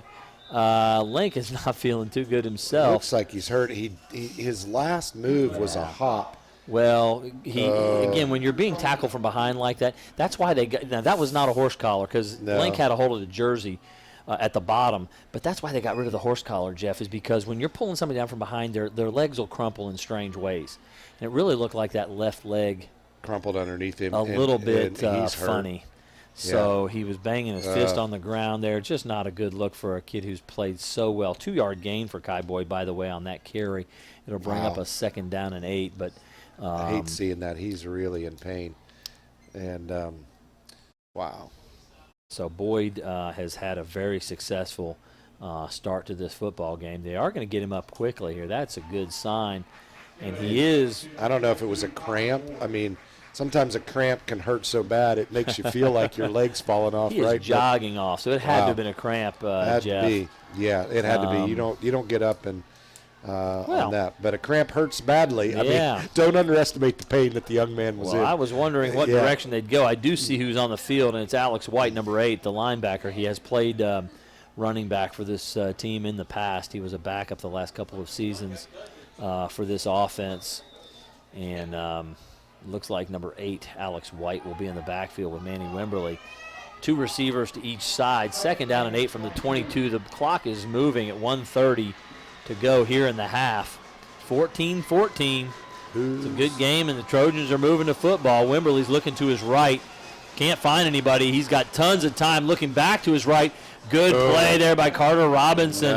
Robinson almost picked it off. He jumped in front of, I believe that's Quayshawn Davis over there. But they're not going to throw a flag on that when he was actually had a better chance to catch it than Quayshawn Davis did. Way better position on the ball. The contact is all that kept that from being an interception. The 2 guys running into each other, going for the football. So good defensive play. 3rd down and 8 now. 1:17 to go. And you got to wonder at this point, Brent Thompson with 2 blocked kicks. Here they're probably in 4-down territory. Caden Logston has plenty of leg to kick a field goal from here, but I'm sure Coach is not looking to do that at this point. So 4-down territory. Wimberley looking to his right again. Now he's scrambling. He's got a little space. He's looking over the middle. Oh! Big hit. Oh! But it's caught. Alex It is White an absolute out of the amazing backfield. catch. Number 20 for Nolan Central Hardin. Goodman laid a lick Wow. on him. But Alex White hung on to the football. That was impressive. He's a I don't yard know how. short, I think, Jeff, of the first down. So they've got it at the 15. They need the 14 for the first down. So a 7-yard gain late here in the first half, 56 seconds and running. It's an exciting end, just to like the rest of this has been an exciting ball game here. Wimberley now. Not seem to be in a hurry. And They're that not, clock is and they're going to, I think, call timeout to figure out what they want to do on 4th and 1. They've looking got to be offsides. plenty of time. Well, they're trying to draw them offsides, but they've got plenty of time here. 44 seconds on the 15-yard line is plenty of time to run 3 or 4 plays, because if you're throwing the ball, incomplete passes are going to equal clock stoppages. So, And you still have one more timeout to go as well, so a lot of time left. But I'm still just baffled at that last catch and tackle. great catch That was by an Alex White. impressive- 7-yard gain on 3rd and 8. It's going to be 4th and 1 now. Massive And hit. Wimberley, 1, 2, 3, 4, 5, 6. 6 for 6 throwing the football, and completions are going to total Wait, that last just there was over an- 100 yards. It was an incomplete on that last play that was almost intercepted. That's true. I'm sorry. I missed that one. So he's 6 for 7 throwing the football. That was his first incompletion. It was, The which throw again- to Quayshawn Davis. He's just over 100 yards passing on 6 of 7 attempts. So very efficient. And on 4th and 1, you got to think, is Boyd back in? That's what They're I'm under looking- center no, here. Boyd You, is- you may be looking at a big quarterback running a quarterback sneak Boyd here. is still not back in yet. So it's White. And quarterback off sneak tackle. off tackle. Nobody And, there. They had everybody over yeah. the center. Wow, I think he And, almost fell forward. He was expected to get Oh, hit. goodness. And I mean, he did. picked up 6 yards on the carry Wow. there, and the clock, they're moving the chain, so the clock should not be running. So that is correct here. So Manny Wimberley with a 6-yard gain. They've got it at the 10. Maybe it's a 5-yard gain. I thought he got to the 9. So at the 10-yard back. line, 1st and goal. He's Heavy under pursuit. pressure. Ball is out. He fumbled the football. Central Hardin has it. No, I think Oh, he Manny got got it it back. back. Wow, Adam Hobbs sacked him and took the ball away, but the clock is And running. now there's a penalty. And North Hardin is going to call their last timeout, I think, but there is also a flag down, so there's a lot to sort out right here. Is the penalty going to negate a timeout? 18 seconds on the clock. Is it against It was Central? 1st and goal from the 10. I'm not sure what we're going to get here, but Adam Hobbs made a big sack. That was an amazing play. Holding on North Hardin, so the ball is going to go back. The result of the play will be there, and spot foul. So Hobbs making a big sack on Wimberley. So Wimberley has a 5-yard carry on 4th down, but he just lost back to the 25-yard line, a 15-yard loss on the sack by Adam Hobbs. Wow. Wimberley's not a little guy either. So to get a hold Neither of him is Adam Hobbs. Yeah, Hobbs is a big, strong guy. They're about the same size, Jeff. Yeah, that's true. They're about 6'4", 240, 250, both of them. Couple of big guys. A couple of big dudes battling there, and Hobbs stripped the ball out, and I think Manny just got back on it. It was a strip sack. Yeah. It absolutely was. Yeah. He just didn't get the recovery. So Boyd is checking back in. Kai Boyd back on the field now, number 22 at running back. He's just checked back in. 2 receivers to each side. 18 It looks like seconds. Central Hardin is in a quarters coverage look, which is kind of a deep, not a prevent, but a deep coverage look. They're going to bring 3 on their rush and get into coverage here and try to cover these receivers. And a sack. Rushing 3, they get to the quarterback, and clock is running. Is that This Hobbs Trojan, on that no, again? it was not Hobbs. It was. So they're not going to call a timeout. They Yeah, they could've did been call a Hobbs. timeout. Yeah, They still I have don't know one why more they time. waited so long to call that. Yeah. But 2.9 seconds to go. They will call a timeout and probably try to take a shot to the end zone here on their last play. 3rd down and 30, so sacked twice. I think that may have been 79 Clayton Hockman who They actually came got in there along the side. Yeah, it wasn't Hobbs, but to man, get the sack. So Clayton Hockman picks up his first sack of the ball game there. Wimberley didn't see him. It was from his No. blind side, Yeah, and yeah. had no idea. Again, looking downfield, trying to throw the ball into the end zone or near the end zone with just one timeout. But with 2.9 here and no timeouts left, again, they'll either throw to the end zone, Jeff, or throw the ball on a crossing route deep down the field, and then try to hope that the receiver can run the ball into the end zone, which honestly to me is a really good play, because these receivers they're great in the open field, great open field runners, and they literally could break a couple tackles and score. Absolutely could. Well, if nothing else, man, what an exciting first half we've had here. 14-14. We have had a lot of football and great games so far. And a horrible game if you're a coach. Yeah, true. I'd be True going nuts in the locker room. Great game to watch. Oh, man, it's been crazy. All right, trips to the right. They're going to throw it down the field. Down the left is double cover. It's Seeley back there, and it will be intercepted. No, he dropped it. Yeah, it's knocked away. So I believe that was Caden Elm. Was that Elmore or was that Brooks? I believe that was Elmore coming over to break up that pass. Number 10, he is the leading defensive back as far as interceptions on this Bruins squad. Caden Elmore with 4 interceptions on the year. Couldn't come up with that one, but we will go into the half. Everybody catch your breath for about 15 minutes here. We'll come back with second half action. North Hardin 14, Central Hardin 14. Get ready and strap up because it's going to be a big second half.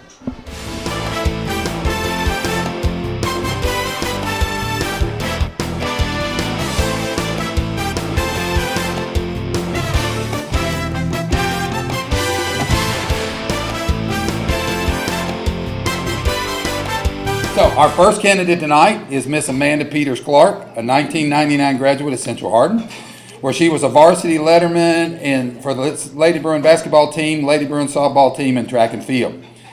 Amanda began her basketball career in 1995 as an 8th grader, went on to be a part of the 1996 17th District Champion, 5th Region Champion, and State Runner-Up team. In that same year, Amanda was a member of the Kentucky AAU State Championship team and the Blue Chip USA Invitational team, finishing 8th in the nation. Amanda's high school basketball career continued to flourish as a member of the 1998 5th Region All-Tournament team, 1999 17th District and 5th Region Championship teams. Amanda was named to the 17th District and 5th Region All-Tournament teams, 5th Region Coaches Association All-Region team, and received the Courier Journal All-State Honorable Mention her senior year.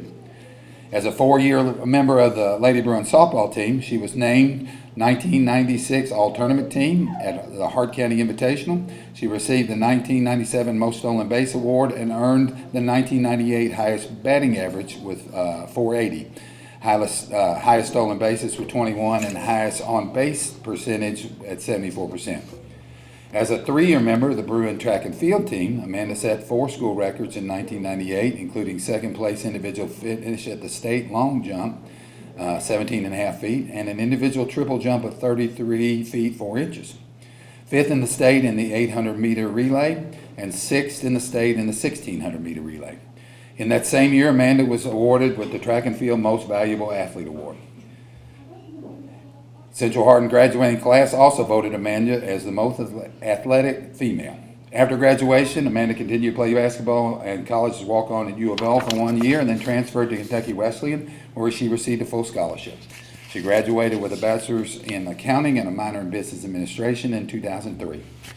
Amanda then moved to Yorktown, Virginia, and started her career in accounting at Newport News Shipbuilding and a subsidiary of Huntington Ingalls Shipbuilding, and the nation's sole provider of nuclear-powered aircraft carriers and submarines.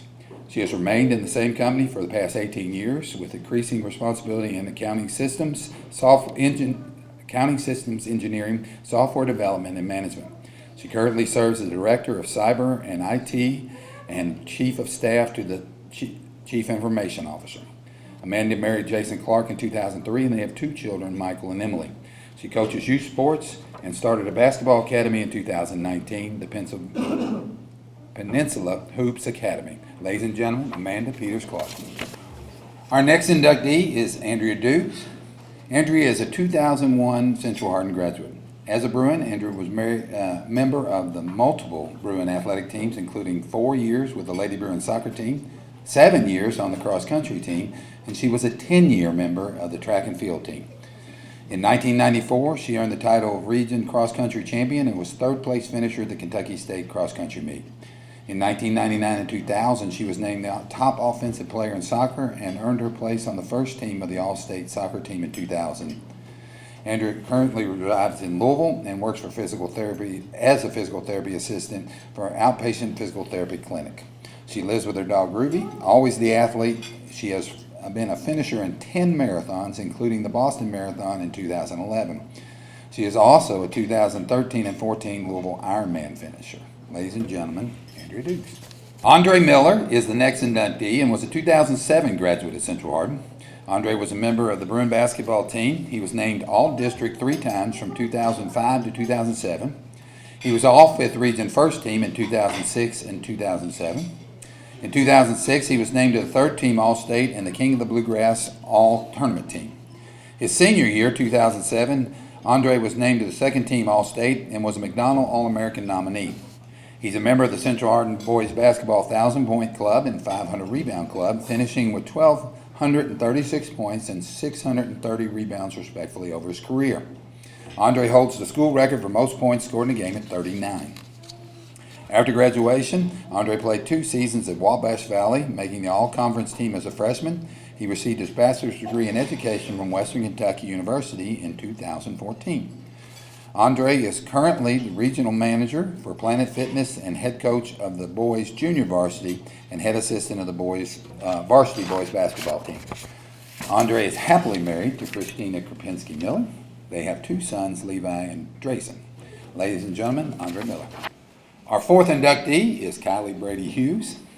Kylie is a 2008 graduate of Central Hardin, where she was a varsity letterman for 5 years for both the Lady Bruin basketball and softball teams.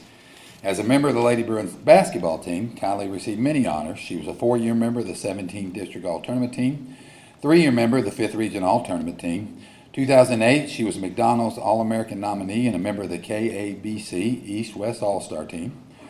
Her high school basketball career stats include 1,600 points, 400 assists, 500 rebounds, and over 200 steals. Kylie set the school record of 42 points in a game against Sierra High School in San Diego, California. As a member of the Lady Bruins softball team, Kylie was a 5-year member of the 5th Region All-Tournament team and a 4-year member of the 17th District All-Tournament and All-Area softball teams. In 2006, she was awarded the All-Area Sophomore of the Year, 2007 and 8 All-Area Player of the Year, and in 2008 she was awarded the 5th Region Player of the Year. In 2007 and 8, recipient of the Kentucky Softball Coaches Association First Team All-State Award, a member of the 2008 Kentucky East-West All-Star Team, and 2008 East-West All-Star Spirit of Competition Award winner. Kylie earned a 4.0 every year of high school, making her a 4-year academic All-State recipient in both sports.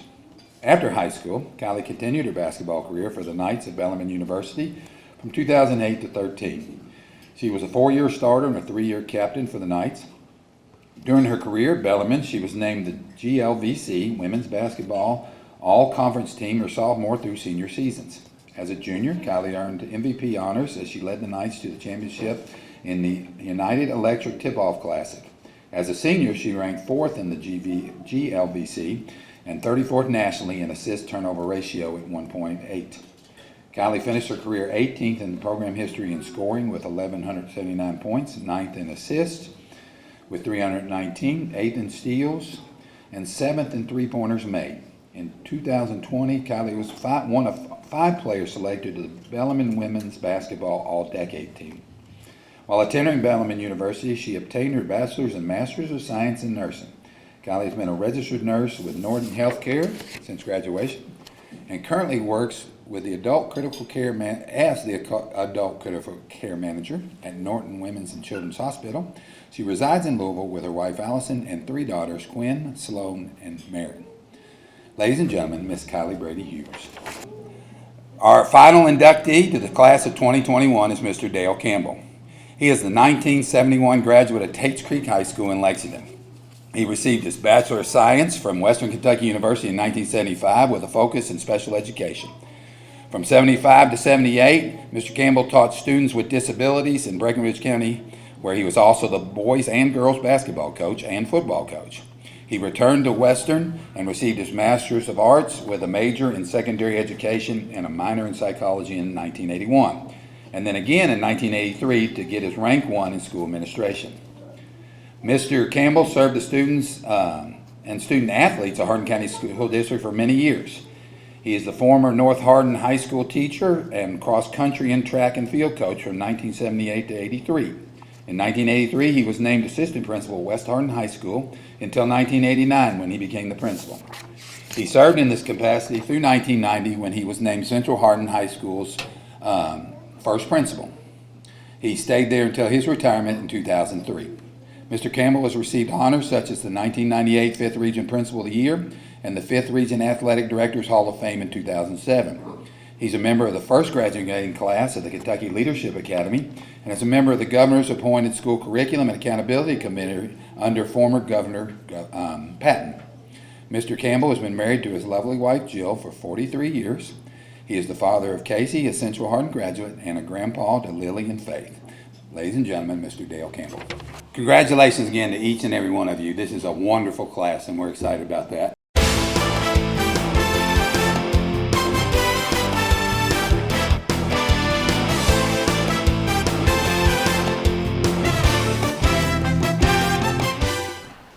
And we're back with Central Hardin versus North Hardin.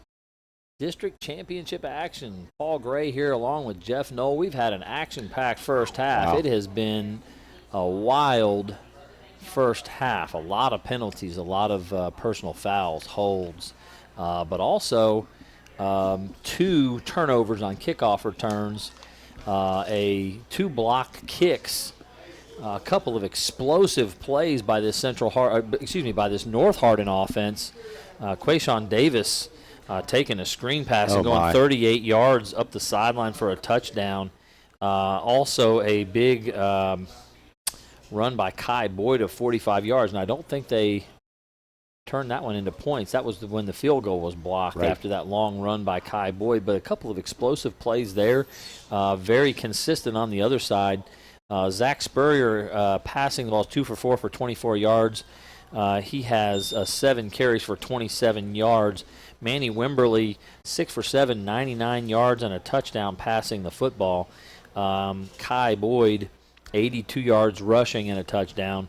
So some impressive numbers there. We'll get you the numbers on Terry Brooks and Mason Thompson. But Jeff, what do you think are the keys here coming back out for this second half? How is one of these teams going to wrestle control this ball game away from the other? I feel like Central's going to have to continue to exploit some of their offensive weapons, and Spurrier has been really doing a nice job, and he's going to have to hit some more of his targets with Hobbs. For North Hardin, I feel like they definitely, Boyd has just been unbelievable. He continues to gash up the middle, and that outside pass to Keyshawn, that was just tremendous. His speed, his explosive speed coming out on that. So I don't know. Somebody is probably going to need to step up defensively. We did see the defense starting to kind of formulate a little better towards the end of the half there on both sides. But for the longest time, it's like, man, where's the defense in this game? Yeah. But biggest, as you and I have talked right now, I think the team that wins is the team that stops committing penalties. And, if they start getting their head in the game, tightening it up a little bit, stop committing penalties, and then just keep playing like they've been playing, then you might see a huge difference. But right now, that would be a big difference maker, whichever team says, hey, no more penalties. Well, coming into this game, I really thought it would come down to the turnover battle because, you have two teams that are fairly evenly matched. Again, I gave the edge to North Hardin coming into the game. But certainly turnovers have been a factor. Yeah. The opening play was a turnover that led to a North Hardin touchdown. We've had a couple of blocked kicks. Central Hardin, I believe Adam Hobbs blocked both of those kicks. The kicking game for North Hardin. Yeah. So an onside kick recovered by Central Hardin as well. So we've seen turnovers. We've seen those things happening. Right now, honestly now, when you look at the rushing stats, again, 27 yards for Zach Spurrier. Terry Brooks, 96 yards in the first half. 48 yards for Mason Thompson, 23 yards for Caden Ferguson. So very impressive. Not quite 200 yards, about 170 yards rushing for Central Hardin in the first half alone. So big first half there. 82 yards for Kai Boyd rushing the football for North Hardin. Usually in high school, the team that can run the football is the team that's got an advantage. Right. Right now it's Central Hardin, but boy, Kai Boyd has not run it poorly. He's run the ball well. And I'd say they've got a chance, especially with Wimberley being as efficient as he's being right now. And remember how long they sat on the sidelines. So, I mean, one of the biggest keys for Central Hardin keeping North Hardin at only 14 points is the amount of time that Manny Wimberley and Boyd have been sitting on the sidelines over there. Because they had the ball almost the entire first quarter because of a couple of turn of events. And, I mean, it literally went about 3 or 4 series, before we saw Wimberley come out and do something more than hand off a 1-yard touchdown, run. And and honestly, if it hadn't been for that, you take away that 1-yard blunder at the very beginning, which ended up in basically being North Hardin getting 7 points spotted to them right off the bat. You're looking at a 14-7 game here. Yeah, we've had several mistakes on both sides that have kind of led to points. We've had mistakes with penalties that have led to not scoring points and stopping drives that were looked like they were headed. But somebody's going to make adjustments and somebody's going to come out with a little more energy than the other squad. And I think that's the team that will assert themselves here. We're about ready to start. I did want to your point about the North Hardin offense being on the sideline. I counted up the number of plays. They ran 18 offensive plays to Central Hardin's 30 offensive plays. So twice. That whole first quarter, they sat over there for quite a while after a Central Hardin score and after a turnover again on the onside kick. Central Hardin had 2 straight possessions that were long drives, and as you said, North Hardin had only had a 1-play drive to start the game, and so we were 10 minutes or 8 minutes into the game, and North Hardin had run 1 play on offense. Jackson Engstrand, the freshman, kicking off. It's taken by number 3, Micah Parnes. He's running around the left. Misses. The tackle is missed there, but he will be brought down at about the 25-yard line as he was kind of running sideways. Number 75, that's Seth Sarah, had a shot at him but couldn't bring him down at the 20. He got a couple more yards running east and west. That first touchdown that North Hardin got, obviously it's credited the offense, but in reality that's a special teams. That's a special teams It's touchdown. a special teams gaff by Central Hardin, just watching the ball and not picking it up. I haven't seen. I don't know that I've ever seen that. I have not. That is maybe a fumble, but not where they just let it sit. Crazy error. Trips to the right. They're going to go Boyd. They're going to try to establish the run to start here. Great run for about 7 yards from Kai Boyd to start the half. Picked up right where he left off. Absolutely. If it's not 2 or 3 guys, he's not coming down. Kai Boyd they're going to give him about 8. Let's give him 8 here. That's an 8-yard gain for Kai Boyd, bringing up 2nd down and 2. Number 21, it looks like, guys, is that number 21, Isaiah Duvall? Getting up a little bit. Might have the wrong number. I don't think Isaiah is I on don't the field think that's right it. now.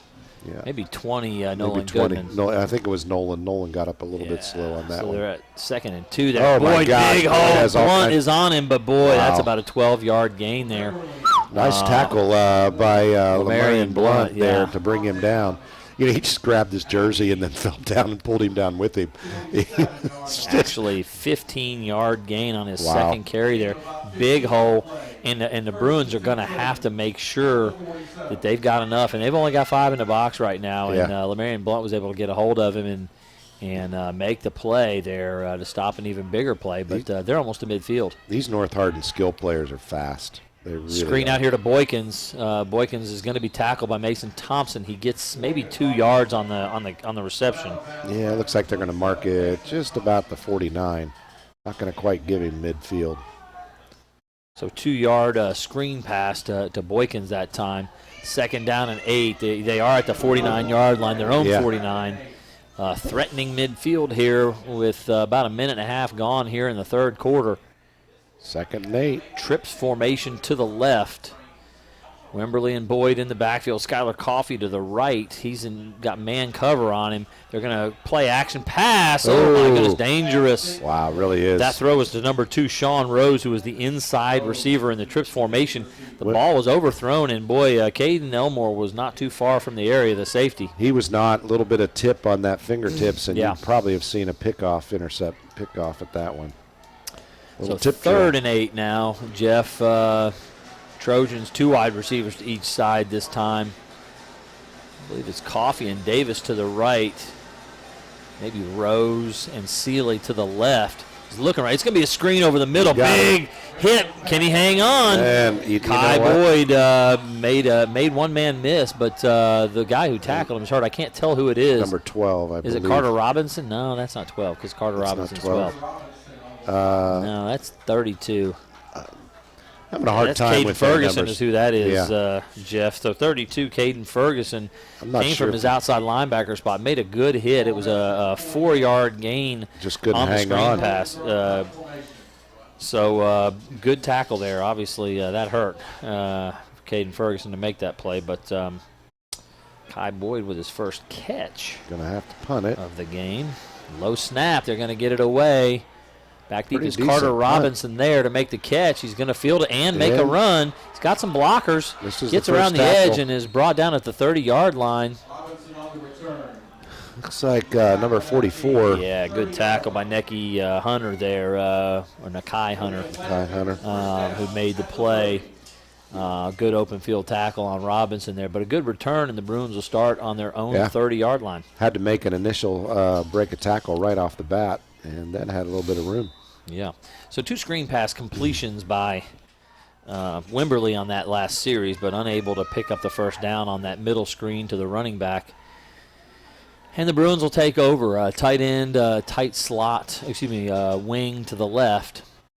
2 receivers wide out to the right. This looks like a quarterback run to me. He's going to be under center. Interesting. Wide toss sweep on the deep motion as Brooks on the outside there hit the line of scrimmage. Does he have the ability to call audibles at the line? I'm sure he does not, Okay, Jeff. because he looked at his arm and then came up. Well, what's and happening, I think, Jeff, is that the coach may be waiting to make a call after he looks at the defense. Okay. So 4-yard gain. Yeah, let's give it a 4-yard gain for Terry Brooks on his first carry of the half. That gets him to the 100-yard mark rushing on the game. So big game for Terry Brooks thus far. Runs of 15, 8, 30, 9, 9, and 14 in the first half, equal 96 yards, along with a few other shorter ones. Give inside to Mason Thompson. Lots of space. A lot of room. He wasn't touched till he got 12 yards downfield, Absolutely. Jeff. First down. Yeah. Good looking run. Or maybe 8 yards downfield, but that's about a 10-yard gain for You are Mason. absolutely. And he had a few yards after the contact still. Correct. So 12 on the play. That is good enough for Planet Fitness. So the Bruins have the ball at the 46-yard line, first down and 10. And tight end slot and running back all to the left. It's going to be a give to Terry Brooks on the jet sweep. He's cutting back across field. He's got a lot of space. Oh, he loses the ball. John Hardin has it. North Hardin has it. Micah Parms reached in and stripped. Number 50, A.J. Ruggiero. It was number 3, Micah Parms, that made the play on the football. Terry Brooks had it tucked away and was running by Micah Parms, and Parms just grabbed the football and yanked it out of his hand. So a 12-yard run by Terry Brooks results in a turnover. And again, this turnover battle, Jeff, I think is the key to the game, and that's something you've got to win, and that is just not good enough, not protecting the football. You run the football 10, 12, 14 times in a game, you can't forget on any of those runs about ball security. And then capitalizing on that ball, on those turnovers. Didn't see that happen as much last half. So 1st and 10 for North Hardin from their own 43. Quick there it is. Throw to number 5 out on the left side. That is a wide receiver screen. I don't know if he got to the first down marker. Don't think they're going to give it to him. It's It can't like see 5, the side judge where he is right now. Might have been 6. Quayshawn Davis is what I'm thinking. Yeah, that was my guess. That it was Yeah. Quayshawn, but I couldn't see over the rise of There was some sort of fighting going on over on the side. He did get the first down, so another completion for holding against North Hardin. Wow. So it's coming back. 12-yard pass to Quayshawn Davis, his third reception of the day, but that is a spot foul, and that will come back 10 yards from the spot of the foul, which means no first down. Looks like the spot was at the 50-yard line, somewhere in that range, so it should be about at the 40. Where are they going to spot it here, Jeff? Let's see. They're walking around a little funny. Yeah, they're at about the 40-yard line, so it's going to bring up a first down in, I believe, 12. So they do go ahead first and and give 13. They do give them the first down. Well, no, but it was. I think it was first down on the play. Anyway. Okay. Yeah, it was I their got you. first play from scrimmage there. First and 14 at the 40. Number 2 in motion, Sean Rose, going across the formation. Now jet sweep, a little toss in front. They're stretching the play out pretty well. The tackle has been made, maybe a yard gain. Yeah, Sean Rose was on the play. That actually, a hard Jeff, yard. Yeah, it was a hard yard. That's right. That actually goes as a pass play, Jeff, when the quarterback pitches the ball forward to the receiver. So Sean Rose will get credit for a reception. That will be a pass completion for Manny Wimberly, 4 for 4 in the second half already for short gains mostly. Second down and 12 now for the Trojans. Trips formation to the left. One receiver, Skylar Coffey, to the right. Boyd in the backfield. It's a 2-deep look for Central Hardin there. Give us to Boyd straight ahead. He's got tons of space. A lot of room. That's a big play. Absolutely. And he is going to get all the way to the 35. So he started at the 41. Number 10 had to come off a block to make that tackle and paid a little price for it. But Caden Elmore came off it. He was out there looked like he was being held to me, but he was, let's just say the gentleman was maintaining the block. But Elmore came off of that and made the tackle. 24-yard gain, first and 10 now in Central Hardin territory. So a big run by Kai Boyd. Again, when you've got a 5-man front, right now it's a 4-man, 3 D-line and 1 linebacker in the box. Kind of hard to make plays there, but there's Adam Hobbs making a play. He came up fast and closed it. You've got to win. You've got to win those one-on-ones if you're going to play that few guys in the box there. So maybe a gain of a yard for Boyd on the play. Adam Hobbs making a good stop there. So that's exactly right. Second and 9. 6:40 to go here in the third quarter.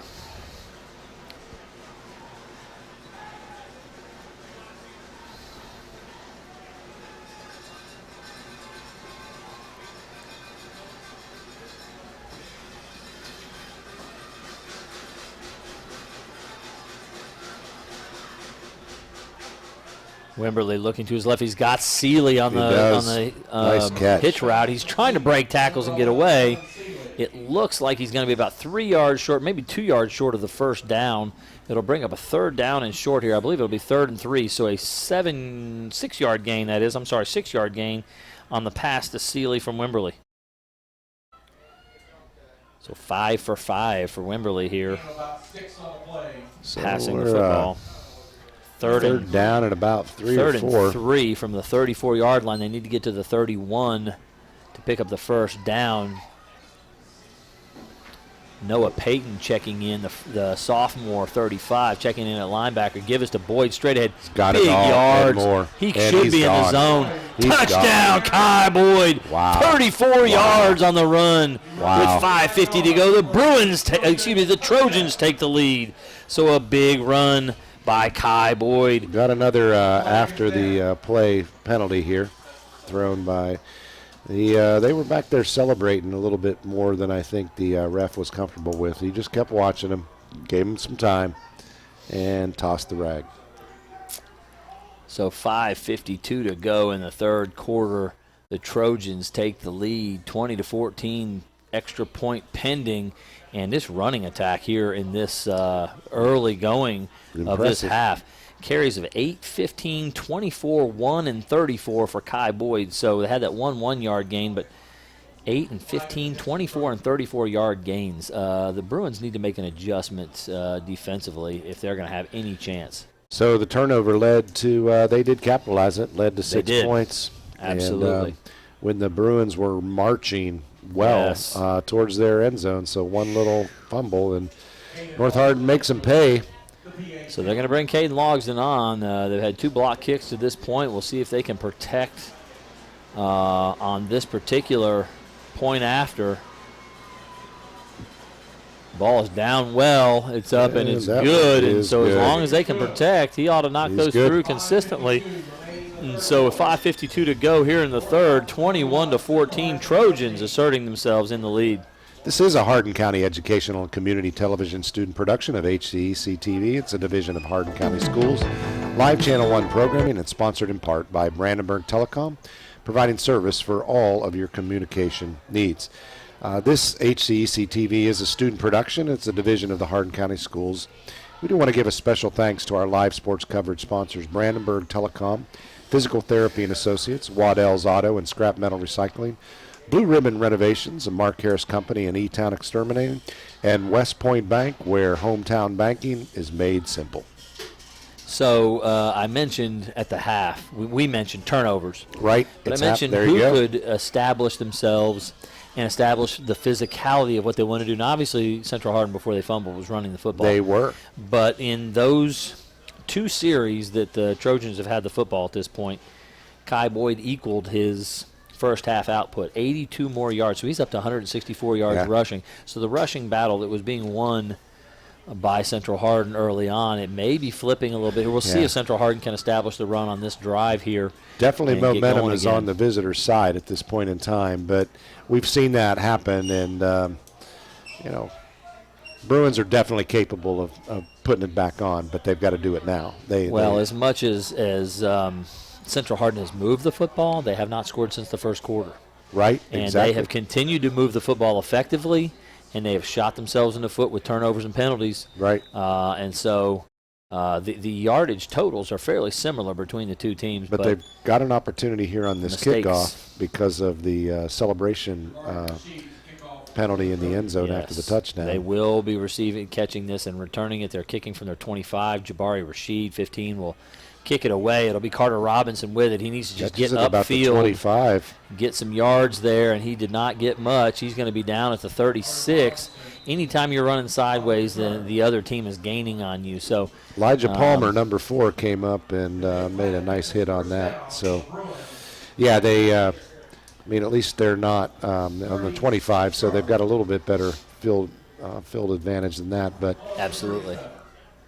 Well, ball is spotted at the 37 where the Bruins will take over first down and 10. 5:45 to go here in the third quarter. And a big series right here. When you're down a score, if you give it right back to the other team's offense, you're in danger of going down 2 scores in a hurry here. Exactly. So this is a huge drive to run some clock and a score. For this Mason Bruin Thompson. Offense.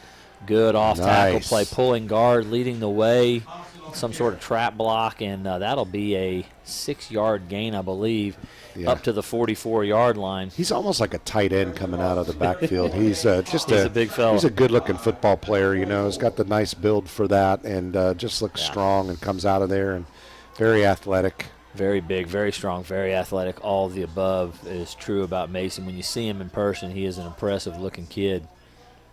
I'm going to give it to him again around the right side. Stumbles, but gets on it back, gets his feet back under. 6-yard gain for the first down there. So Mason Thompson now establishing the run. And again, we'll see if the coaches have the confidence to go back to Brooks. But I expect that they're giving it to Thompson because they want his reliable hands on the football right here exactly. At this point. But hopefully at some point, whether it's Easton Link or Caden Ferguson or back to Terry Brooks, well over 100 yards on the football game tonight rushing. Shakes your confidence a little bit when that happens. They are going to give it to him right here on the jet sweep. He's got the football again, holding on tight, and he's got about 7 yards on the jet sweep. So he had 2 arms wrapped around that ball. He did, all the way. 2 hands on it. So not a great spot. Oh, my. Looked like he had at least 7, but they're going to give him 6. They are inside Trojan territory at the 43-yard line. So Brooks with a 6-yard gain there continues his big night. And again, it is, however, all about the turnovers. They've got to take care of the football on both sides of the ball. Give us to Ferguson this time, I believe. Is that 32, Caden Ferguson for 4 yards? Might be a first down. First down. Seeing if no, that is Thompson again. It is Thompson? That is Thompson again, 27. Yeah, they're giving it to him. Side judge right. is moving them on. So first down for Central Hardin Bruins. They're moving it. 4-yard gain for Thompson. Totally have not lost anything in terms of their momentum with offensive movement, running the ball well. So under 4 minutes in the third quarter, under 4 minutes to go in the third quarter here. Boy, rough snap. Spurrier's going to run it around the end. He looked like he had the option to throw, but he tucked it almost immediately. A 4-yard gain. He'll run out at the 35. Probably a bit of a coverage tuck and run on this side, but yeah, so here's what we see. As you said earlier, they moved it quite a bit during the second quarter, but never did actually score. Are they going to got to get in the end zone, right, Jeff? If they're going to stay in this ball game. North Hardin is doing the bend not break stuff so far. Yeah. I think that was 44 Nakai Hunter who was putting pressure on Spurrier on that last play. He felt like he had to tuck it and go. There's the reverse to Brooks around the right side. Again, he's going to pick up good yards, but Hobbs couldn't quite get turned upfield quick enough. I think they're going to give it to get a block. I think he they're needed giving 6 yards.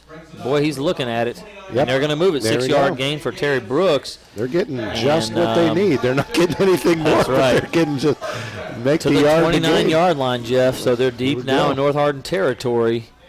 3:35 and counting here. We've got a great football game going, Jeff. Very competitive. This is what it's all about right here. I mean, this time of the year, you know, they've got their schemes worked out, timing's down. Sprint out. They're going to throw the football. Spurrier makes one-man miss. Move. He's cutting back. If he can get away, he's got a lot of space around the left. And he's being tracked down from behind. That is going to be a horse collar call. Yes. Here comes the flag. He's trying to find it in his pants. Get that flag out, Mr. Official. He's looking for it. He was horse-collared big time. A big run there on a first down and 10. He did finally find the flag, I think. I think he got that to the – I think it was an 8-yard gain down to the 21. There is a flag. It should be a horse collar. The back of the shoulder pads were grabbed. Absolutely. And that'll be tacked on. So it'll be first down in the red zone inside the 20, Jeff. Here we go. Central Hardin is in great shape, moving the ball well. They really – this was – you hate to say this early in the game that it was a must drive, but I think they had to do this. They had to come down here and score because you were right on. If North Hardin got a chance to come back and put it up 2 scores, that would have been a really steep hill to climb. Got to give some credit to these guys up front for Central Hardin. Andrew Hobbs, Tyler Caudill, I believe Clayton Hockman's up there, Seth Sarah, 75. So those guys are doing a great job up front. Hard. Give us to Brooks on a reverse. They're going to blow a whistle here, blow it dead. I think Brooks had some space over there on the outside. Oh, somebody left early, and so anytime they've got deep, they have shot themselves in the foot. So this is going to be first and 15 here now for the Bruins. This is exactly the opposite of what they needed to do. So they are at the 15-yard line now, first and 15. They can actually get a first down just inside the 1. Kind of between the 15 and 16-yard line. So just inside the 1 is a first down, but honestly, it's pretty much first and goal from the 15 here. They've got to get it down there to where they would be in the end zone. Give to Mason Thompson straight ahead. Nice He's kind run. of picking a hole. May have gotten 5, almost to the 10. That's almost an automatic 5 yards and sometimes more with Mason Thompson coming around the right edge. Seems like it. The North Hardin defense may go more goal line look here, so it might be tougher to get those yards deep down in the red zone. I don't know if they're pulling a guard to come over in front of him, or but it's just been a good-looking play all night long. Give to Brooks. 31 was there for North Hardin immediately to make the play. Styles Goodman making a big play. No gain for the Bruins. In fact, I think that's the first time we've called Styles' number tonight on tackle, but boy, Loss of 1, so they're going to have now 3rd down from the 12-yard line here. And are you in 4-yard territory? Are you going to kick a field goal with the freshman field goal kicker? I'm not really I don't sure think so. What you want to do. Probably 4-down territory here. Absolutely, especially if you can actually pick up a first down. It is a man cover look here. Double handoff. Hobbs is leading. He's got the end zone if he can get there. He's in. Touchdown, Bruins!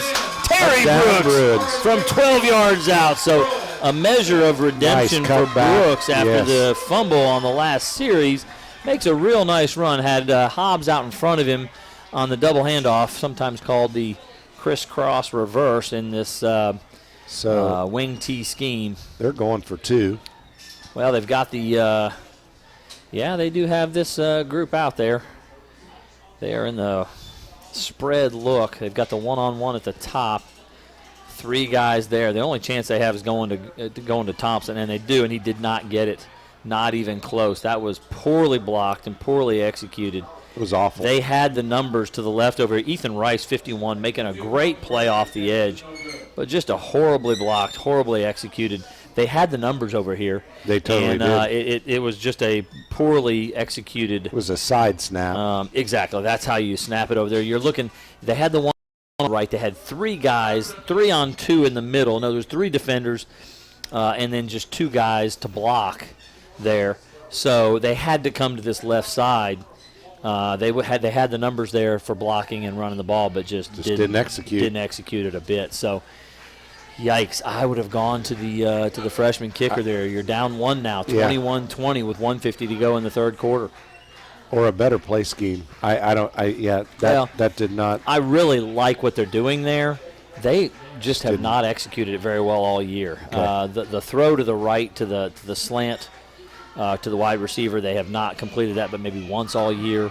It's just they're just not running that. And I know that they might not have been able to get as much, but they didn't need as much. And like say, they've been having great success.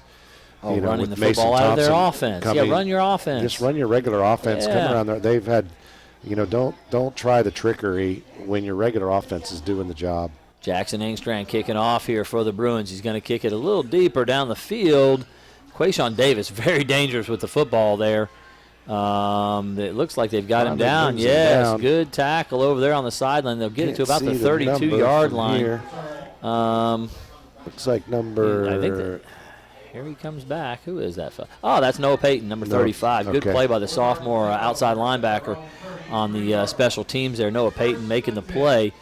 So 1st and 10 for the Trojans, and this thing has the earmarks of a shootout if they weren't turning it over an awful lot. So North Hardin Trojans turn, and Kai Boyd, who is starting to dominate this football game. We'll see if the Bruins can figure out how to stop him from running the football straight down the middle of the field. They're in a man cover look here. They're dropping out into their zone look, a 2-deep look. They'll give it to Boyd straight ahead. He's got all kinds of room. A 9-yard gain for Boyd, and again, the Bruins have to adjust, or he is just going to run the football straight down the field for the rest of the ball game. He's gashing them up the middle. There's no chance, and with the set that they're running here, with 3 down linemen and 2 inside linebackers, and the inside linebackers are even coming outside. Right now, there's 1 linebacker in the middle of the field. It's a 4-man box. Coach Thompson's going to call that all night long. Oh, they are going to throw it against us too, which is a mistake. On 2nd down and 1, maybe he wanted to throw the ball on. Seeley was the intended target on the hitch route, but well covered by Caden Ferguson. First incompletion of this half for Wimberley.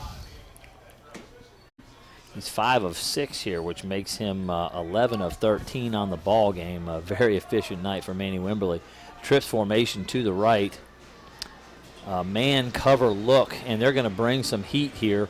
Lamarian Blunt showing blitz on the far side, his outside linebacker spot. He is coming on the blitz, trying to get to the run. Overran it and missed the play. All kinds of room for Kai Boyd. Good tackle by Terry Brooks down the field. See, we've got a North Hardin Trojan on the ground. 15-yard gain. Lamarian Blunt is down. He ran in to try to make the play and ran into his own guys. 52? We also have a Bruin down. Yeah, that's Lamarian Blunt, but I'm not sure who the Trojan is. I think it's 52, one of the guards. That is Deshaun Perry. Is that 52? I think it's 52. I can't tell. On the ground. I believe that's who that was. I've been having a hard time. But there was a big collision in there. Blunt came off the edge trying to blitz to the play and just overran Boyd. And Boyd just broke outside of him. He didn't keep contained, didn't keep the upfield shoulder relationship that he should have kept on that blitz. Paid for it. And he paid for it. And a big 18-yard gain there now by Kai Boyd. Is that what it was? Yeah. 5, 10. It's been more like a 14-yard gain. So we want to thank Physical Therapy and Associates, more personal attention for more effective results with locations in Elizabethtown, Hodgenville, Radcliffe, and South Louisville, online at physicaltherapyky.com. Blue Ribbon Renovations is a new locally owned Mark Harris company. It's offering 0% interest and no payments for 12 months on windows, doors, fences, roofs, decks, siding, and much, much more. To explore your options or schedule your appointment today, call Michelle at 270-763-3186. So that was 52, Jeff. Deshaun Perry. He's done a great job as well. Sure has. Along with Josh Bankhead, 75, Bailey Groft. Those guys are doing a great job in there, Front line opening is holes making it for Kai happen. Boyd, handling this Central Hardin front. Going to Boyd again. He's going to cut back. He meets some pressure there. Tucker Walters there. Yeah. So a good play by that front four or front five. Never actually got him down. Still continued to bounce off. He's got great. He's doing good justice to that number 22. A lot like Najee Harris. He's kind of got that. I was going to go Emmitt Smith. I apologize. You going Emmitt for Smith, that. man? That's all right. You go Dallas. I don't normally. I would normally not go Dallas, but that's the Hall of Famer. Najee Harris has a little bit to prove. Oh, he does. I mean, he proved it in college. Yes, but now he's got to do it in pros. Got a good start. 1 yard gain, second down and 9. The ball's at almost the 43-yard line of the Bruins. 2 receivers to each side. Second and 9. I'm surprised they're going to throw it. Seeley running down the seam. Manny Wimbley's got a lot of time. He's going to Seeley, who's double covered, and no chance. Double covered. Both Thompson and Carter back there. That was just inexplicable by the quarterback. He should have just maybe he was throwing it away, Jeff. I don't know. He overthrew it 10 he didn't yards. throw it away. He threw it right into the end zone. It bounced inside the front corner of the end zone. I think he may have been just throwing it over everyone. I got you. Well, and that's the first time he's done that tonight. We've seen games where he's done that 4 and 5, 6 times. Yeah. So third down and 9, I really disagree with the call there. I think they should have run the football. They're running it so effectively. And, absolutely. Even a 4 or 5 yard gain brings up a third down and manageable. Especially at this part of the field. Exactly. They're in a good spot here. They're going to throw it again. A lot of coverage there. Ball is knocked away. Good cover. Terry Brooks was there. Lamarion Blunt was there. Yeah. And that brings us to the end of the third quarter. Where the Trojans lead 21-20 here at Central Hardin High School. E-Town Exterminating is E-Town locally owned and a family-run pest control company, has been serving Hardin, Meade, Grayson, and Nelson counties and the surrounding areas of Kentucky since 1976. Whatever your pest control issues are, their team has the knowledge, the skill, and the training to safely and effectively eliminate the problem. Call 270-737-6900 or go online at mugabug.com. Waddell's Auto and Scrap Metal Recycling, family-owned business with competitive prices, pickup service, friendly staff available for your recycling needs, located in Elizabethtown on 31W, just south of Exit 91 on Interstate 65. Call 270-982-2706 to talk to someone about scrapping metal and recycling, and West Point Bank. 5 offices located in E-Town, Radcliffe, Upton, Glendale, and West Point, or find us online at westpointbank.com. Let us help make life simpler. West Point Bank, hometown banking made simple. So 4th down and 8 is what it should be. It looks like the ball is at the 42-yard line of the Bruins. Trojans need to get over the 34 to get the first down, but they're not going to go for it here on 4th. I thought they might on the other side of the 50. Yeah. But they're going to go ahead and punt it away. Caden Logson is in punt formation. A little bit of a high snap. He's trying to get it out. Oh, man. Almost got that. There was contact with Logsdon too, but not enough to throw a flag. So the ball will roll and stop at about the 12-yard line. That's where the Central Hardin Bruins will take over. 11:49 remaining here in the fourth quarter. So we're in the fourth quarter of action. 1 great point ball game. Jeff, we have had a lot of blowouts. We've had a lot of. This is the last time we called a game together, we said we just haven't had one that's come down to the end. One that comes down to the end. Well, Here we are. We got it. Critical possessions for both sides now coming up. The next 2 possessions for each side will determine this ball game. Yeah. So the Bruins are a long way from pay dirt here. They've got the ball at about the 12. To give to Ferguson, he's breaking several tackles. He's about to the 19, which will leave him about 3 yards short. Wow. So still moving. Looks like boys. Someone threw a punch in there in the bottom of the pile. There was somebody was thrown down at the end of this thing. We've got a cramp out on the field as well, so the officials, the clock is stopped for some reason. Oh, no, there was a lot going on here. And there was the makings of a scuffle. There was. I don't think there. There's a call on it, but and they have not moved it, but they have not moved the down marker yet, so maybe there is. Is there something going on here? I cannot Other tell. than a cramp, that may be Terry Brooks down with a cramp. I'm not sure if that's Terry or not, but they're moving the down marker now. It is a. I don't see Terry up around, so. That may be Terry there. Actually, I think I do see Terry. I don't know who's down on the field. Looks like one of the backs, but. Yeah, there is Terry. Terry's standing back over maybe there. It's Carter Robinson, possibly the wideout. I'm not sure. Thought it was a skill kid. Maybe it's a lineman. I have no idea. Oh, that's Easton Link, number 30, and he plays some wing back on offense, but very critical on their defensive side of the football is Easton Link. Yeah, he's a great tackler. So the ball is out to the 19. That was a 7-yard gain, bringing up 2nd down and 3. So 7-yard gain that was Ferguson. Caden Ferguson made that run, I believe. 32 had the football. I think it's Ferguson in the backfield now even. 2 backs in the backfield. More traditional wing T looking set there. Gets Brooks the first down. Running off tackle. It looks like he's got it. He's almost to the 24, which should be enough.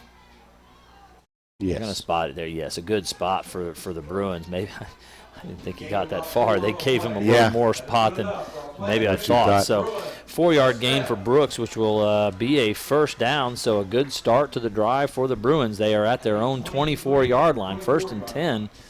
It looks like a 4-4 cover 3 look double handoff reverse, the crisscross reverse. Brooks with the football, and he's going to be brought down. The fans are yelling for some kind of a penalty call. There was no penalty. It was a good tackle. He just caught him around the neck.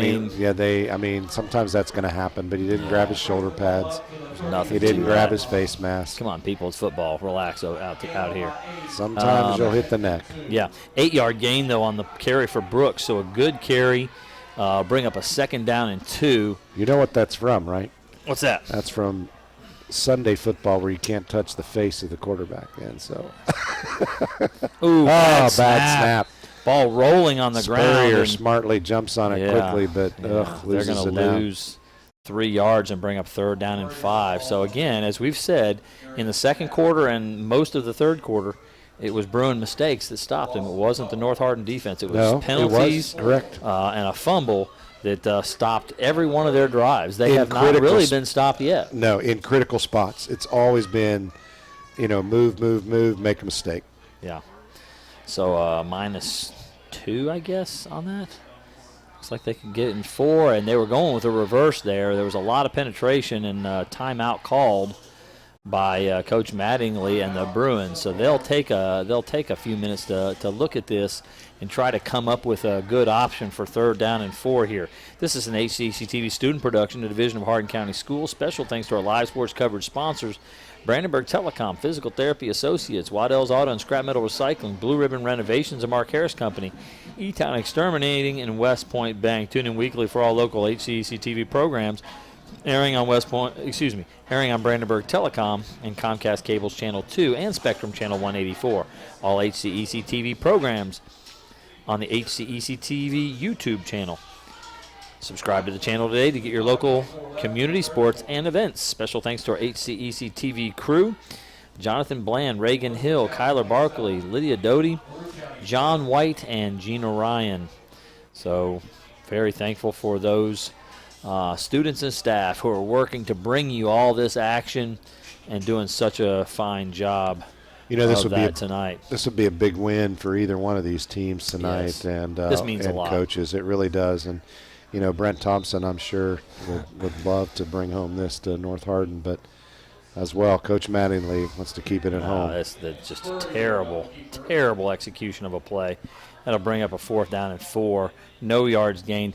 They had their tight end and slot to the right. They had their running back to the right. So they had overbalanced everything to the right side to try to run the ball right with the big quarterback.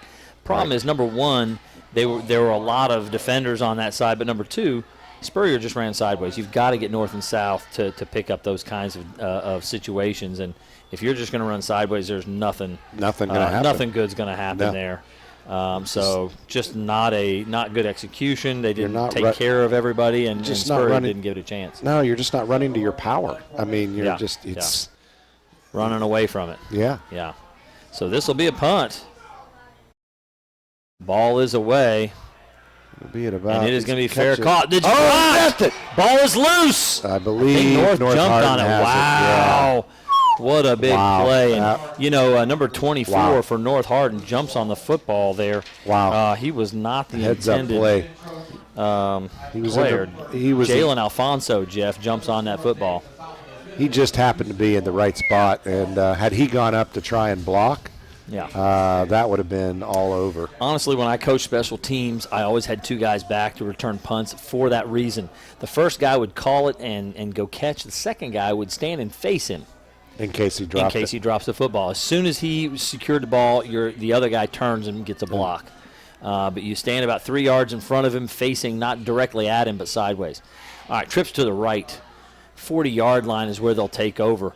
It's Boyd with a great tackle from the backside. Lamarion Number Blunt 11, on the Blunt blitz. is in there. Big play, Lamarion Blunt. That is what he was trying to do, the play where he got blown up. Exactly. He ran into the pile on that play. And so no gain. They're at the 39-yard line, in fact, is where they are, not the 40. So Boyd 0 yards on that. That has not happened very often here. No, not at all. Looks like more of a 4-man front here, or a outside linebacker is up a little tighter than what they've had them. I believe that's Easton Link on the right side. He's going to pass this time. It's a 2-man look here. Nope. Giving it to Boyd straight ahead. Big hole, and Boyd running hard. So I don't think they're going to give this to him, but because he kind of hit and then rolled on top of number 20. Yeah, Nolan Goodman was there to make the So play. there's not, because definitely he was down back there. So we're looking at 3rd down. Yeah, 3rd and 1 now from the 48-yard line. A 9-yard gain on the play for Kai Boyd. Pretty critical pickup right here. Tight bunch to the right. Wimberly again off the left side. There he goes. Thompson was there to make the play, but Wimberly's so big, no chance of knocking him backwards. He gets one step to the left and then starts getting north and south. That's a hard man to bring down. Absolutely. Wimberly for a 3-yard gain on the quarterback sneak. And so they are over the 50 on the 40. 8:15 to go. The clock is now against the Bruins. If they don't get a stop here, the score is against the Bruins. So this is getting really dangerous time here. And Kai Boyd breaking tackle straight ahead, running over guys. The kid is just incredible. Tearing up this Central Hardin defense. He just does not stop moving those legs. He will not stop. What a great 8-yard gain down to they're moving it up to the 40. A 9-yard gain to the 40 for Boyd. That's a very generous spot. Yeah, I thought they were going to mark him at the 41. So an extra yard there on the carry. Yeah, very nice. And again, I would be shocked if they're not running the football again here. Again, it is a very light box for the Central Hardin defense. They're not respecting the run. Alexander pulling to try to trap. He did not hit his trap block. This time they got him. He missed the trap block completely, being too far upfield. And Andrew Hobbs, who's fighting that knee strain, makes a great play on it. No gain, 3rd and 1. Central Hardin's going to be coming up against the clock here. That's not too far off at this point in time. Yeah, they've got to get their stop here. Again, Especially tight if bunch he's- to the right. yeah. I would say another quarterback sneak. Oh, they moved. That's They got to sure be a did. play. So they were trying to get Central Hardin to jump. I saw Manny Wimberly bark out the cadence, and one of the receivers on the far side in the bunch, I believe it was Quayshawn Davis, So North Hardin jumped. Yes, it's going to be on the receiver on the far side of the formation. And so instead of 3rd and a foot and a half, it's now 3rd and 5 and a foot and a half. I love how I watch these high school kids learn from college and pro. The defensive linemen, as soon as an offensive lineman, they stand up and point them out. Yeah. Never used to see that. So trips to the right. Sean Rose is to the left here. He's in man coverage against Terry Brooks. There is a zone man on the far right side. Nothing this doing time. that time. They brought Wow. big blitz. Everybody coming. Wow, this is a huge. Nolan Goodman and Easton Link and Adam Hobbs all there. Huge. Bring up a 4th and long as it's a 2-yard loss. What a defensive stand for Central Hardin at the right time. Boy, they had to Really, have that. They and- totally and needed to. It was 2nd and about a foot, Yeah. and they 'Cause held up. if North Hardin scores, all they do is an extra point, and it's a 2-score ball game. Well, you'd be down If they did 8. it- If they go for 2, though, you could be down right, 2 you could scores be and, down 2 and scores. done. Right, exactly. So, Two whoa, but it ain't over here yet, Jeff we Knoll. got? 6:05 and counting, and Oh, it looks no. like they may go for it on 4th down and 7 here at the 47-yard line. They're going to Nah. call a timeout. That would be insane. Now, they might pick it up, 4th and 7. but that would be insane From because if you midfield? don't pick it up, you're giving Central Hardin field position. incredible. And they've moved the ball all night long. That Yeah. would be just That's a gutsy call. horrible mistake. But, you know, Gutsy call. You go for it, you pick it up, you might win the football game Correct. on that call. 'Cause you're running you the also clock. might lose the football game on You that also might lose it. call. Yeah. We'd also like to thank NFHS, the National Federation of High School Sports, and its support in providing live streaming service. Contact NFHS.com to subscribe today. This is a Hardin County Educational and Community Television student production. HCEC-TV is a division of Hardin County Schools. Live Channel 1 programming is sponsored in part by Brandenburg Telecom, providing service for all your telecommunications needs. Tune in weekly for all local HCEC-TV programs airing on Brandenburg Telecom and Comcast Cable's Channel 2 and Spectrum Channel 184. All HCEC-TV programs on the HCEC-TV YouTube channel. Subscribe today to the channel to get your local community sports and events. Well, whatever happens here at 6:02 to go, 21-20 North Hardin. It's been a great football game, Jeff. Certainly and, has. And not in necessarily always quality of play, but certainly in competitiveness and in big plays. And they coming will after it. punt it, Jeff. They are going to punt it. Yeah, I don't know about coming after this either, because the only bad thing that could happen to Central Hardin on this is to run into the kicker. All right, ball's away. It's a They bit of a almost short get knocked. kick. It's bouncing sideways at the 20-yard line, and it will be down there. Number 3, Micah Parms will down the ball, and the Bruins will take over 1st and 10 from their own 20-yard line. So absolutely right, regardless of how this comes out, and in spite of the sloppiness that we've seen, it has been a fun game to watch to this point, and still is, and we just don't know the outcome of this one, obviously. And It's kind of that's nice what to have a makes it game fun. that's in doubt. Yeah, Jeff. I mean, we're not sitting here thinking when are they going to get up by enough to get the running clock, and I think probably 90%. Do we do that, Jeff? Well, yeah. Yeah, we do. When they get boring and it's when the game is not in doubt, Folks, if it's a bad game, we're just doing everything we can to be interesting. Keep which it is- exciting. We're not the best at that. Jet sweep to Brooks, and they did now. not have that one blocked. Great play by number 7. That's Jawan Williams. So that now- was there. So now the criticalness comes for North Hardin, which is, they've got plenty of time. You've got 5.5 minutes on the thing, and now North Hardin just has to, Central Hardin just has to come down, march it down, get a score, and that really puts the pressure on.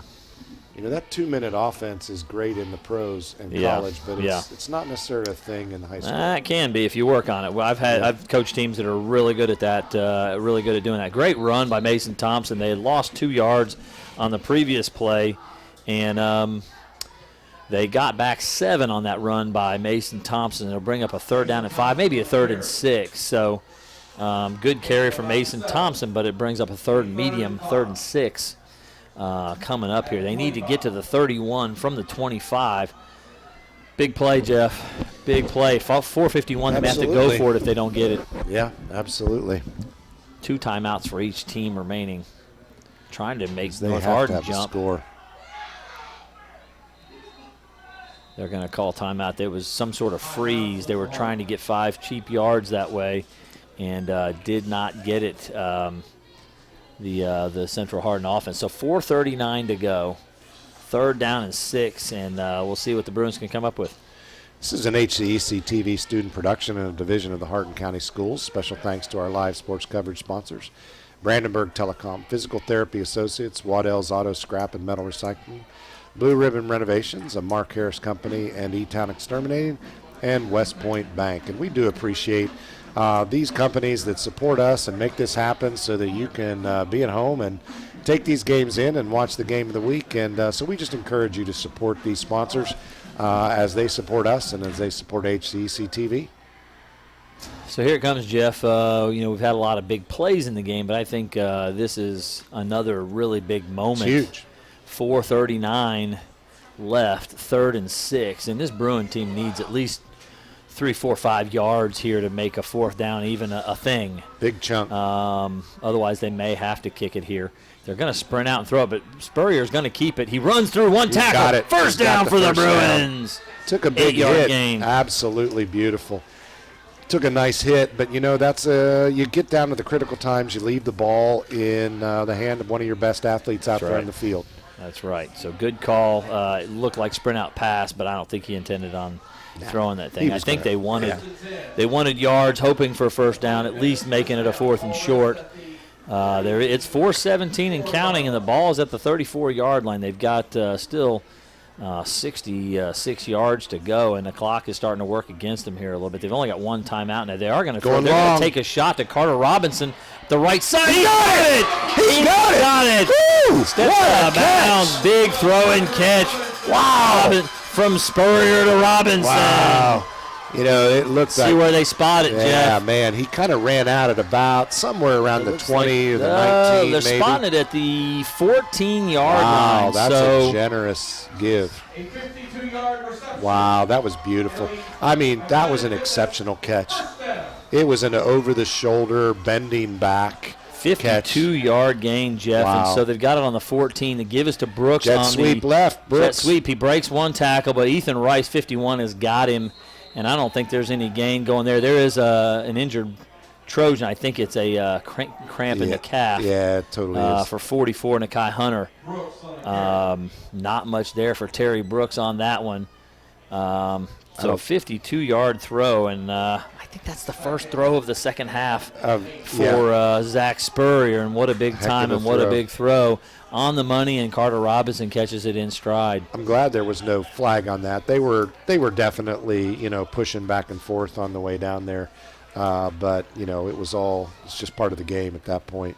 So 2-yard gain for Brooks on first down. It's 2nd down and 8. Honestly, the more time that the Bruins run here, the better for them. Obviously, the Trojans would like to have the ball and have a chance. There is a timeout. A timeout call by the Bruins. That's their last timeout, which is I do not shocking understand. and awful to not have something a call made and be ready to go on that. They were about to have a delay of game after the I think they slowed down, Jeff, because the guy with the cramp from North Hardin, Nakai Hunter, I think they thought there was going to be a stoppage of the action. Stop.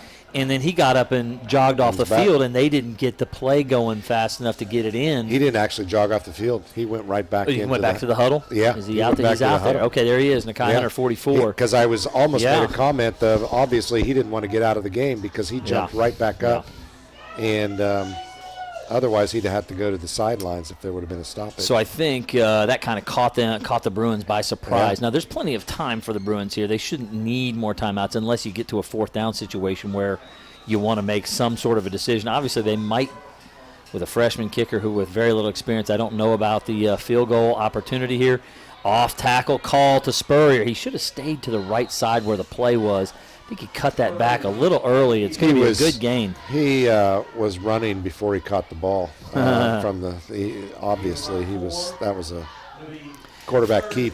Yeah, 4-yard gain for Spurrier there. It's going to bring up 3rd and 4, but I think if he stays to the right behind his wing back and his running back blockers, got a lot more. I think he's going to push the pile way further than what he ended up getting there. So I think that was a poor decision by Spurrier. He's a great athlete. He's trying to make plays, but sometimes you've got to stay with the hole. There it is, up the middle, very close. They're going to push him back. He got in, fighting a touchdown, Bruins. Continued effort. Spurrier fighting and fighting. He did not give up, never went down. What an impressive run. Spurrier was not going to be denied on that one. Those last two plays, give me the ball, Coach. Give me the ball. 10-yard touchdown run for Zach Spurrier, 26-21. And, yeah, you got to go for 2 down here. Absolutely. When you're up 5. An extra point puts you up 6. You might as well go ahead and try to get this thing up to a 7-point game. And I think this time they will leave the offense on the field. What a great idea. You've got the goal line package in with Tucker Walters. And it's been working. When you got those big guys out there. Let's see if they go behind Tucker Walters. I've seen them throw the ball out of this, and they're going to throw it again. Tipped. And that was a poorly executed play. There was no way Carter Robinson was going to be open on that. So it's going to be 26-21, 2:28 to go, and here comes your senior quarterback, Manny Wimberly, onto the field. Yeah, this is why. Okay, yeah, I'm sorry. I do not agree with passing on that one. You have been just literally blitzing this defense with your run all night long. Yeah. And your short passing that's not what's gotten you here. Yeah. Both times on those extra points, that's what's disappointing me. Why go to something that's not been working? Yeah. And try some. I mean, go. It's with not your bread and butter. It is not your bread and butter. Yeah, try to make a play. I don't know. With what you've got. I'm obviously and run not it behind the coach. Tucker Walters. I think the point is everybody knows you're going there. But my answer to that is, so what? So what? That is Tucker that's the mark Walters of a tough team. It's and like Easton Link leading Mason Thompson. That's your bread This and is butter. where we're going. Stop us. Yeah, sure. Stop sure. us. If you can, good for you. If not, we didn't have to trick you to do it. Yeah, and those are the kind of plays where those guys get psyched up, the adrenaline flows, and it's like, sure, coach, I got it for you. This is it right here, Jeff. 2:28 to go, 26-21. If North Hardin scores a touchdown, they're going to win the ball game. Central Hardin does not have a great pass offense. They have no timeouts. So regardless of when North Hardin would score, that would pretty well wrap it up as far as I'm concerned. Right, A absolutely. little pooch kick and hard to handle. Quayshawn Davis has it, however. Tackle missed. Yeah, going sideways. Good coverage for that Central Hardin team. North will take over at about the 24-yard line. I believe it's 32. 22. Mason Gardner made the play. And also number 35. Noah Payton. Noah Payton was also in on that. So, they pin him back a little bit on the 22, not necessarily tightly pinned back, but you still got a lot of field to cover. So you've got this zone coverage concept on the trip side, and you got man-to-man down here on the bottom with Terry Brooks at corner one-on-one. Sprint out for Wimberly, looking at this trip going side. for all of it. And he's going to get sacked. Ball was loose. Kai Boyd picks it up, but I guess they already said that Wimberly was down. Number 41 for Central Hardin came in there. That's Adam Hobbs making a big sack. Wow. His second of the game. Maybe his second or third. I think it's Adam his second Hobbs, sack. He's just a heck of a player. Well, Jeff, he dominated that Meade County game last week, and here he is making his impact again. He is just he's been their best player. Football is probably one of the hardest sports for one person to just take over and win it. And but every now and then you see guys do it, and it's usually a defensive player. Yeah. And 4-yard loss there for Wimberly. It'll be 2nd and 14. That they've got to be going on 4th down here every time. He's looking to his right, throwing through the hands of a defender. The throw was to Quayshawn Davis. Who is that? Number 20. Is Nolan Goodman had a Goodman chance. The game is right in his hands there, Jeff. It totally is. And then it also looked like Quayshawn almost tipped it as well. I think 2 guys at least touched it, maybe 3. Wow, here we are. So the excitement continues, Jeff. 3rd and 14. They haven't run the ball once, and this is when Wimberly's passing is not good. When that's what he's going to do. 2 receivers to each side, so it's the 2 deep cover look here on 3rd and 14. It's a quarters coverage look. They're looking down the field. They're going to throw short to Boykins. He's making one man miss. He goes out of bounds just before the marker. It's going to bring up a 4th down and short, I think. Not sure who It looks like they're giving him a really good mark again. Not sure who the Bruin is that went down, but he went right down on the down marker, and Boykin jumped over him. Looked a little bit scary. Maybe over there Nolan for Goodman, number 20, who was in on the last play. Yeah, I think he's okay, but it looks There's a like lot of milling around. Yeah, it is Nolan. No, wait a minute. Hard for me to tell on the other I think side it's of the 20 field. Nolan Goodman, but yeah. Wow. Well, that was a big play there. The throwing the short ball to the crosser. Are they giving it to him? Did he pick it all up? It looked like he ran out of bounds before the marker. It's hard to tell from this side. But it really is where he entered the sea of humanity over there. They're talking about it a lot. What in the world? Yeah, he didn't pick it up, but the people on the chain started to move, which is a problem. So now they have to put it back where it was. They've got to get reset, which is a mess. Well, they ran over the downs marker, so Okay. they had to get out of the way. All right, yeah. So It actually looks I have like no idea where they're marking it. I'm though. almost wondering if did the chain break? Because it looks like they're far. It looks like they're 15 yards Yeah, apart. it totally looks way What's longer. going on? I What's going on? They've moved. Oh, my goodness. It's 4th and a yard according to the spot. Ball is at the 30-yard line. They need 1 yard here. They're in the shotgun, which is a little surprising. They're going to give it to Boyd. He's hit in the backfield. I don't think he got it. No way The got it. Bruins stood up and made the play. They stopped it. That's the game, sir. Tucker Walters was there. Tucker took him down.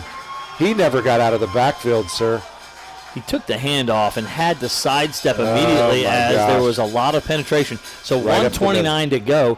The Trojans do have 2 timeouts to stop the clock here. There is a situation where if they can get a stop, where they can save get some it back clock. with a few seconds left. So it's not just a kneel down and this thing is over situation. It's very close to that, however. They are going to run offense here. They're not going to go to the kneel down again. To ice it, they do need a first down. They're going to give to Thompson. Juwan Williams is there to make the tackle in the back. He hits him in the backfield, but Thompson gets about 2 to 3 yards, and a timeout immediately called by the Trojans. So, again, there's a scenario here with 2 timeouts where they're They going to don't get get a the first football down. back if the Bruins can't get a first down here. So,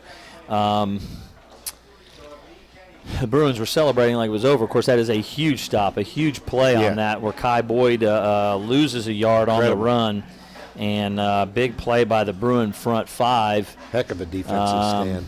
I'm really shocked that they didn't get under center and go Manny Wimberly on the sneak again, which his has been little step unstoppable. around, it's automatic. So big and so close to the first down, but that gives penetration an opportunity to happen when you've got the back Is it in the possible shotgun. that sometimes as a coach you overthink your play calling on It may special be. times like that? I've never been a fan of the sneak. I was terrible at it myself as a Yeah. quarterback. I got stopped every time, but that kid is 250 pounds. He's bigger than all the defensive linemen on the other side, just Absolutely. about. I mean, Absolutely. I think a sneak is a Well, really good call, and it had been all night. Every time he's done it, he's gotten 5 yards. Absolutely. When he needed 1. So Thompson got 2 on that first down. They've got the football again. High snap. Spurrier trying to push ahead with it. There's a pile.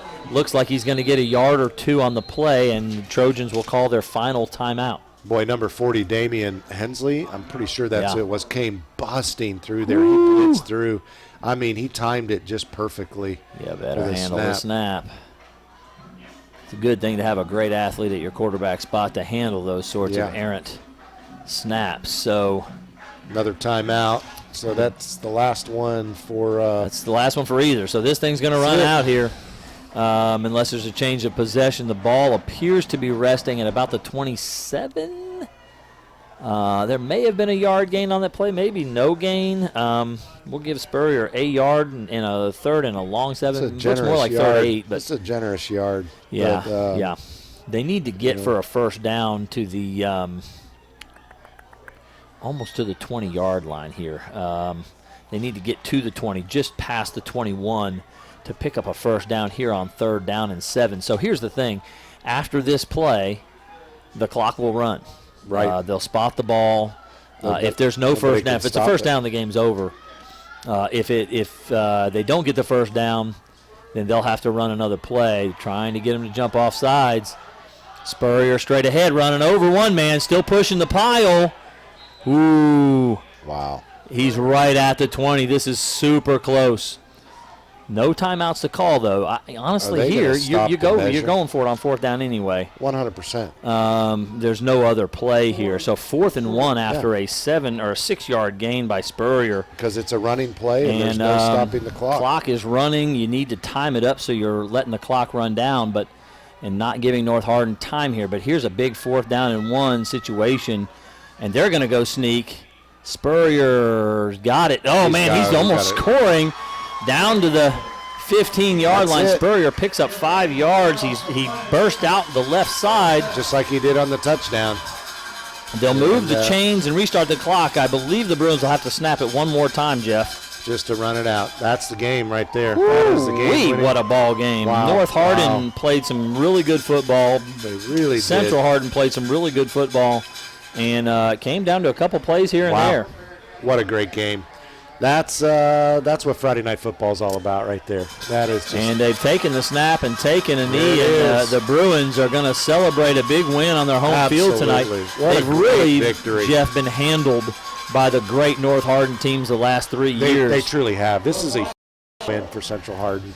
We've watched them be dominated in so many ways, and like I say, it would have been a big win for Brent Thompson and his boys, but not tonight. It was Central Hardin's game in the end, and congratulations to Coach Mattingly and the Central Hardin Bruins, who played just a great game. Definitely struggled with some of the penalties in the critical spots, but in the end they came through when it was needed. And district champions. I'm unofficially going to crown them district champions. We've talked about this being a district championship game. What this does is Barron County lost twice? No. Barron County has also lost once. So what we have here are 3 teams that are going to finish up 2-1. Okay. And each holding victories over the round robin. So I'm not sure how they'll determine the number 1 seed of this situation, but super huge win for the Bruins. Both of them. Big, good performance for both teams. Honestly, as I said before the game, even though North Hardin's a 3-5 team, I really felt like they were the favorite in this game. I can see why you did that, but man, I think they were really, pound for pound, I think they were pretty athletically matched here in terms of games. Both teams? Evenly matched, yeah. I think it was a lot more even than what we might have thought at the beginning. And, I'm really liking this out here. They're just spending some time talking because a lot of these guys know each other. A lot of these guys know each other from North Hardin and from Central Hardin, and they do life together in other areas and other places. Some of them go to church together there. Well, Spurrier's out there, and he's Zach's a big baseball player. He's a great pitcher here on the Central Hardin team, and I'm sure he knows a few of these guys from some of the other stuff that they've done together. So, big game for Central. Hearts go out to North Hardin on a tough loss, but what a game. What a game. So this, Jeff, has just been a great night. I really enjoyed it before the game. If you were not tuned in with us before the game, got an opportunity to interview a couple of the old North Hardin great football players who are back for their 41st reunion. They couldn't do that last year with COVID concerns, and Vince Holloway, Obi, I forgot his last name, Strapling, I think it was. Just great to talk to those guys. Really cool. And just get their heart and their perspective. Just great men, really. I mean, super impressed with them. Guys that I watched when I was a kid play football. And then the game, the way it started, the way it finished, has just been an exciting ball game tonight. Absolutely. So hope you've enjoyed it at home as much as we did here. It's great to see our young men, Hardin County young men playing football and competing. And hope you've enjoyed the broadcast. For Jeff Knoll, this is Paul Gray. Good night, everybody.